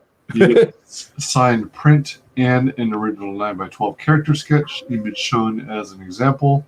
I picked the character. It could be a future character or one in the book. Shipping date estimated depending on quantity backed. And then we've got Absolute Original page. Did I spell it wrong? No, it's original, didn't it? Original. That's good. Hey, whatever. It's my own language. Yeah, there you go. It created your dialect. That's with the original page print. Yeah. So, because I did my comic mainly digitally, I'm going to do a one-off print. I will add some ink to some areas, so you can't fake it. You know what I mean? Even if you manage to get a high-res picture of it, nobody would be able to fake it. It'll be the only one. Won't print any other ones. That's it. And so it's like having an original page. I mean, obviously it's a print because it's from the comics digital, but you get that page and it's random. But so yeah, and I did kind of mess up. One of them was a 2-page spread. So yeah, but we'll figure that out later. It'll be okay. So 1 copy of the printed book, a variant cover of Absolute, original comic page print, 2 exclusive trading cards, and an 11 by 17 insert print. Yes. So you get this is also the tiers where they start getting the 2 trading cards. Right. You get an Envy trading card and the Daniel trading card. So I post those are in the updates. Yeah. Right. Sweet. And then we've got Absolute Original 300. You get a copy of Absolute signed. You get the variant cover of Absolute unsigned, I presume. No, I'm sure it's signed. Okay. Yeah, I would sign them both. Yeah. 1 character print, 9 by 12 signed. 1 original comic page. Yeah, so that would be a print, wouldn't it? Or would no? it? Well, no, the comic page. Yeah. No, because there's 4 or 5 comic pages that I did traditionally. Oh, okay. All right. That's why this one's more, because there's very limited amount of them. Gotcha. And it's also the original. Yeah. So. Alrighty. And 2 exclusive trading cards. Yeah, and you also get the trading cards. And then we've got the Absolute Overlord. And let me see something. I wanted to check one thing. So yeah, it should have everything in it but the comic pages. And if it doesn't, it will. Because, yeah. But with that one, I know you're checking on something, but with that one, you get, like I talked about my original art I do traditionally, and you get a full-colored original art piece that I will do. They take about 20 to 40 hours, and it'll be colored, highly detailed, and just it's a one-off. I won't be printing it. I won't be scanning it. Nowhere, it won't exist anywhere else except in your hands or on your wall. Whoa. So yeah, so those take a long time to do, and I love doing those. They're great. But yeah, so it's like the one I actually sent out to that guy that I made that mistake on. That wasn't made for him. I drew that up, and I felt bad. This is I'm going to draw, and it wasn't full color. This is going to be full watercolor, acrylic paint, whatever I put on it. It's going to be all out. Yeah, that sounds really trippy. So you get the 9 by 12 character sketch. Yeah, and you get a character sketch as well. You get the whole shebang. Yeah, both cover signed. 11 by 17 drawing full color, which you just described in detail. 2 exclusive trading cards and an 11 by 17 insert print. Plus whatever else I toss in there, because I got, like I said before, I have so much like spare artwork and stuff lying around that I pulled one out. Yeah, like this. My nephew showed it off earlier. Here's a sketch I had done. So this could go in it as well, because I have so much stuff. Like I might toss in something like that too. I'll toss in stuff like little things and probably everything, but with that higher perks, I'll probably throw in something a little more special. Because I draw so much. But when I used to work at Michael's, and I would draw on the back of the tax exempt forms, which are I think 5.5 by 8.5. All right. Or I would get like a scrapbook paper and I'd cut it to that size, and I would draw on it, and they would just be ballpoint pen and whiteout pen, like the white gel pens. So I'll probably be throwing those types of things into like the lower tier books, because I used to do the register almost one a day, and I worked at Michael's for 5 years. So the lower tiers might get something quick like that, just because you went on your way to back the project, you had your faith in it, and plus, I don't know, to me, $25 total for the one book, you should get more. You should get more. So yeah, Sweet. yeah. But those higher end tiers, I'll probably do a little more something. That's sweet. Me too. I was a framer. Yeah. Yeah. I wanted to be, just because it paid more, but I couldn't see to cut the class and everything. It was not good. I started for a few days and I was like, you guys, this is not going to work. Thanks, Jason. Michaels. Aaron Brothers. Yeah. We took their coupons.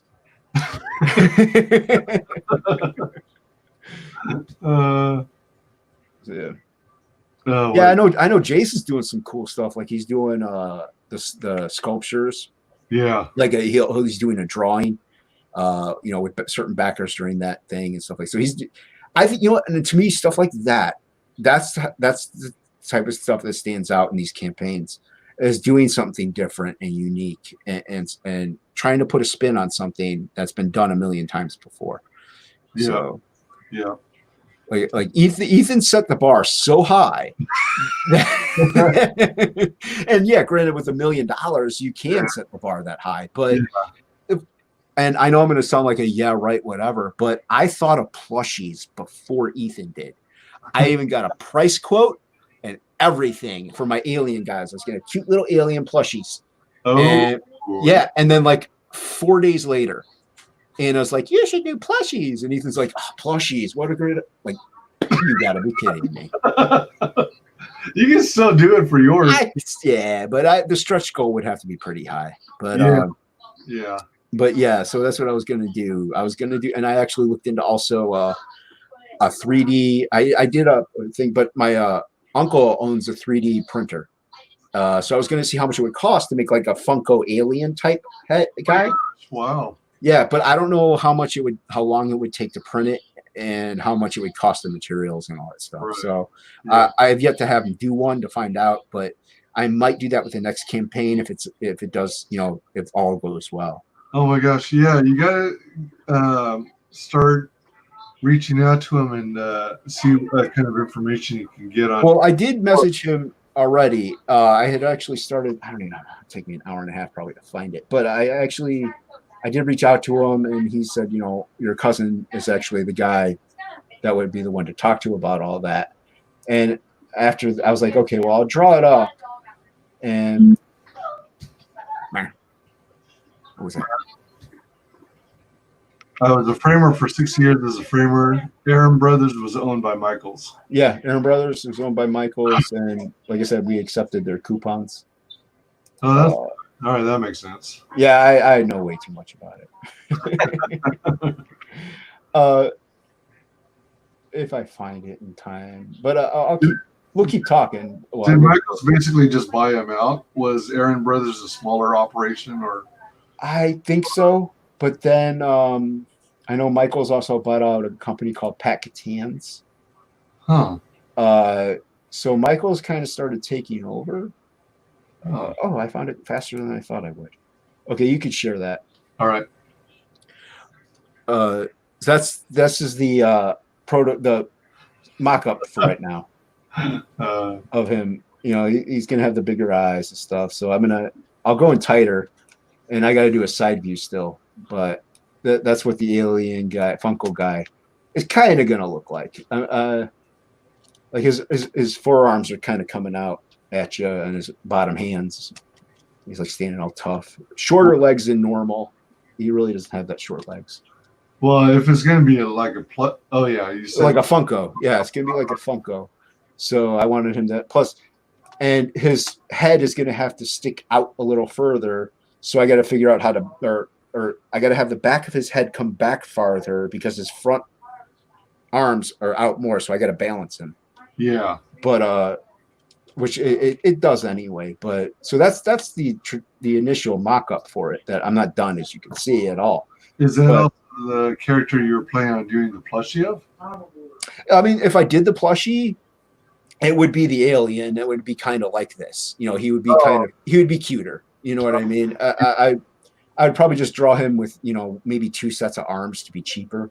Right. You know, just a regular arm set. But yeah, he would kind of be like this, you know, green with the big ball eyes and stuff like that. So yeah, it would probably appeal to not only children but I'd like whole alien believing community. Yeah, I'd like one too.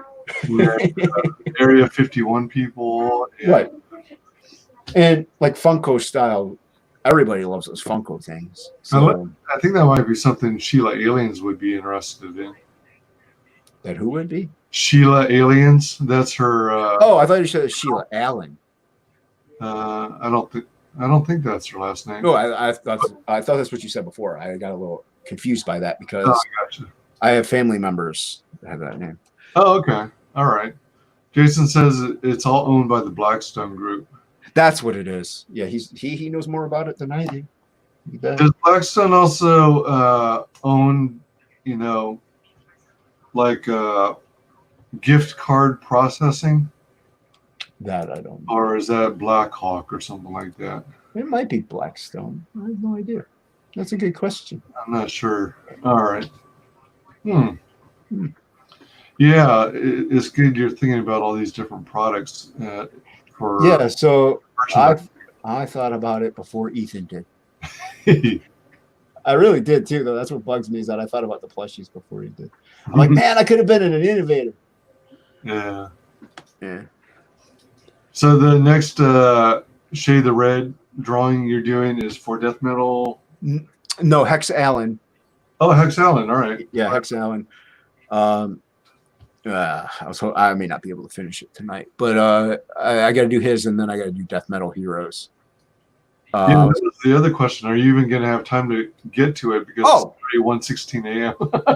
Yeah, I'll probably go to bed around 4. Oh shit! Really? Yeah.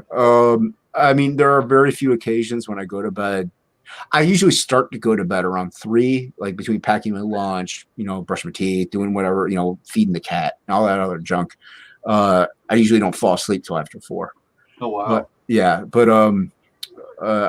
sometimes I'm up until earlier, you know, every now and then I do go to bed a little earlier, but I'm usually just either it's been a long day, hard day at work or you know, whatnot. It all depends on what I've been doing. Usually it's 3 to 4 in the morning I go to bed. Wow. Yeah. Let's see here.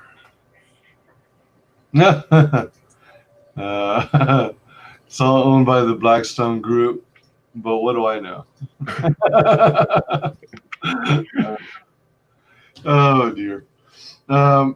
Holy. Okay, where were we? We were at. Yeah, that's the last tier. Yeah. So 2 claimed on that one. So.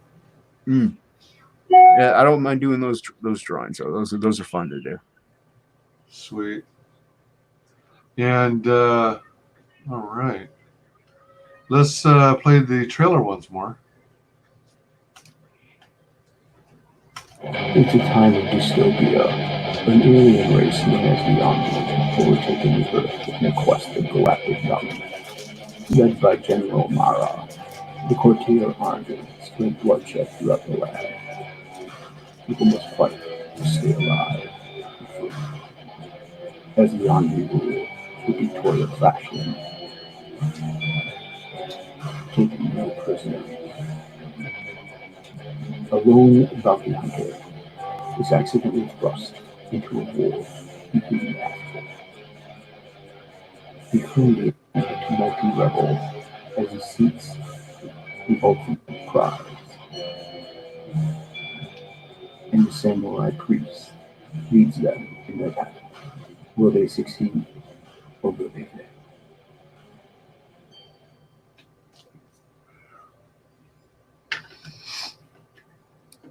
whenever I play the video, do you experience a couple hiccups, like skips or? Yeah, there's a couple. It's nowhere near as bad though as some other streams.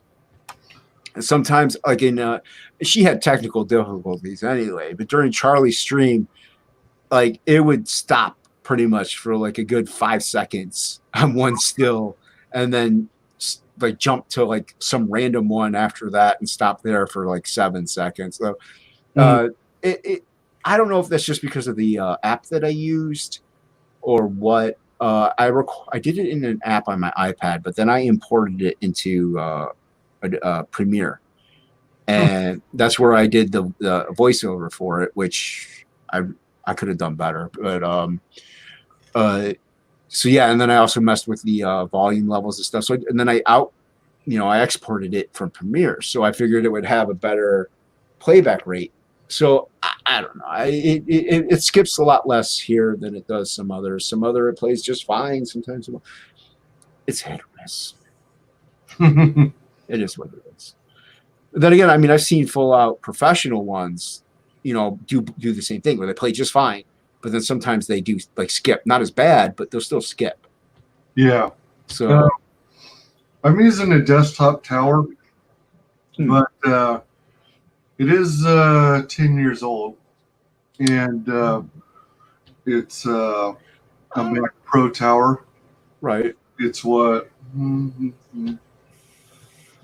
about 8 feet from the 8 feet hardwired to the router.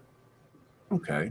Well, so I'm not going over Wi-Fi at all. No, I think you're fine. It only skips a couple times and very little, so it's not that bad.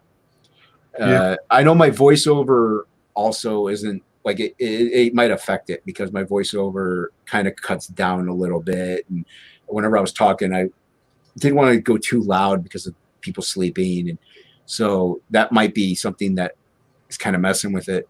Your mind, like you might think it's skipping because of my voice. So, yeah. Let me see. All right. So yeah, I mean, I had so many in the trailer of images that I didn't want to, put. I have some of the pages in the thing too, but a lot of that stuff that was in the trailer I actually shared on social media earlier, so I wasn't too worried about it. Gotcha. Excuse me. I see RoboCop. Yeah, I'm out at Nui. Yeah, in the lower right-hand corner is RoboCop. You are correct. I think we probably should bring this to a close. We're going on 3 hours 37 minutes. Well, we're going on 2.5 hours, but oh yeah, true. In fact, if you omit all the ongoing technical difficulties in my we got it fixed. browser. Yep. Yeah, so it was what, 2 hours? Yeah, roughly. Yeah, it was about 2 hours. Not too bad. No, it meant 2.5 hours. I think it might have been 2.5 hours. A lot of my promotion streams tend to be about 2 hours. That's fine. As long as I like I said, when they're in the morning, but also I have to work in during the weekdays. But at night, if next time I'll go for my iPad, but usually I could go stream all night, no matter. Yeah, I appreciate your flexibility and for being patient enough to troubleshoot. I was afraid that you were going to want to cancel it and just do it some other time. No, I mean, I really didn't want to, but yeah. I'm glad it finally. Well, also, hopefully, then now you know what you have to do in case it happens again. Yep, absolutely. Sometimes it is just a matter of completely closing and relaunching the browser you're in. I don't know why it didn't dawn upon me to do that. Well, I mean, you're trying to troubleshoot and figure out what's what. So. Yeah. Yep. So would you be so kind as to share with the audience how people can find you reach you on social media? I am on Unhinged Ent at Twitter, Jason Bascom on Instagram, and Unhinged Entertainment on Facebook. You can also do Jason Bascom on Facebook too. Those are my main platforms that I have right now. I do have Unhinged Entertainment as well on YouTube, where I do post from time to time, but not as much as I should. So you might do you might still go do a stream on your channel, working on your next Shade the Red. Not tonight. It's like I said, I may only be drawing for like an hour and a half, maybe an hour or so tonight, because I gotta make my lunch and do a bunch of other stuff. So, Gotcha. so yeah, it won't be long enough for me to even worry about it. Gotcha. All right. Cool deal. And you're doing that Inception thing on your screen. Oh. Yeah. I can stop sharing. Yeah, so you can find me on Twitter at WyzGyz Tweets, on Twitch under WyzGyz Twitches, excuse me, on YouTube under WyzGyz Entertainment, same for Facebook.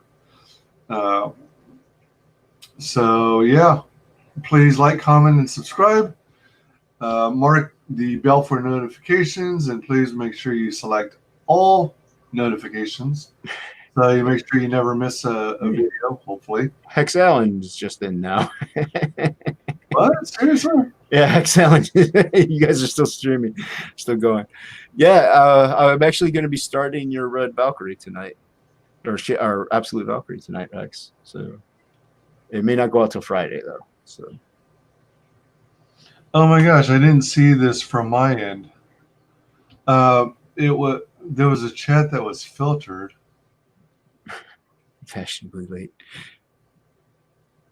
What's filtered? Which one? Hold on a minute. Let me see if I can see it now on this side of things. Yeah, Hexcel Comics. Yeah. How are you? Yeah. So fashionably late that that he's ahead of his time. Oh man, where did it go? I guess it didn't carry over. There was a filtered message that didn't come through on the my StreamYard chat, but it was displayed on YouTube. Jason says, I believe Blackstone is a large conglomerate that's a trust fund for some rich assholes who like to take corporations and use them as tax fucking subsidies. Oh. But what do I know? Good stuff. Well, that puts it in more context. Yeah. All right. Yeah. Well, thanks everybody for stopping by and staying. Absolutely. Thanks so very much. And in the chat. Hi, bye, Hexellen. And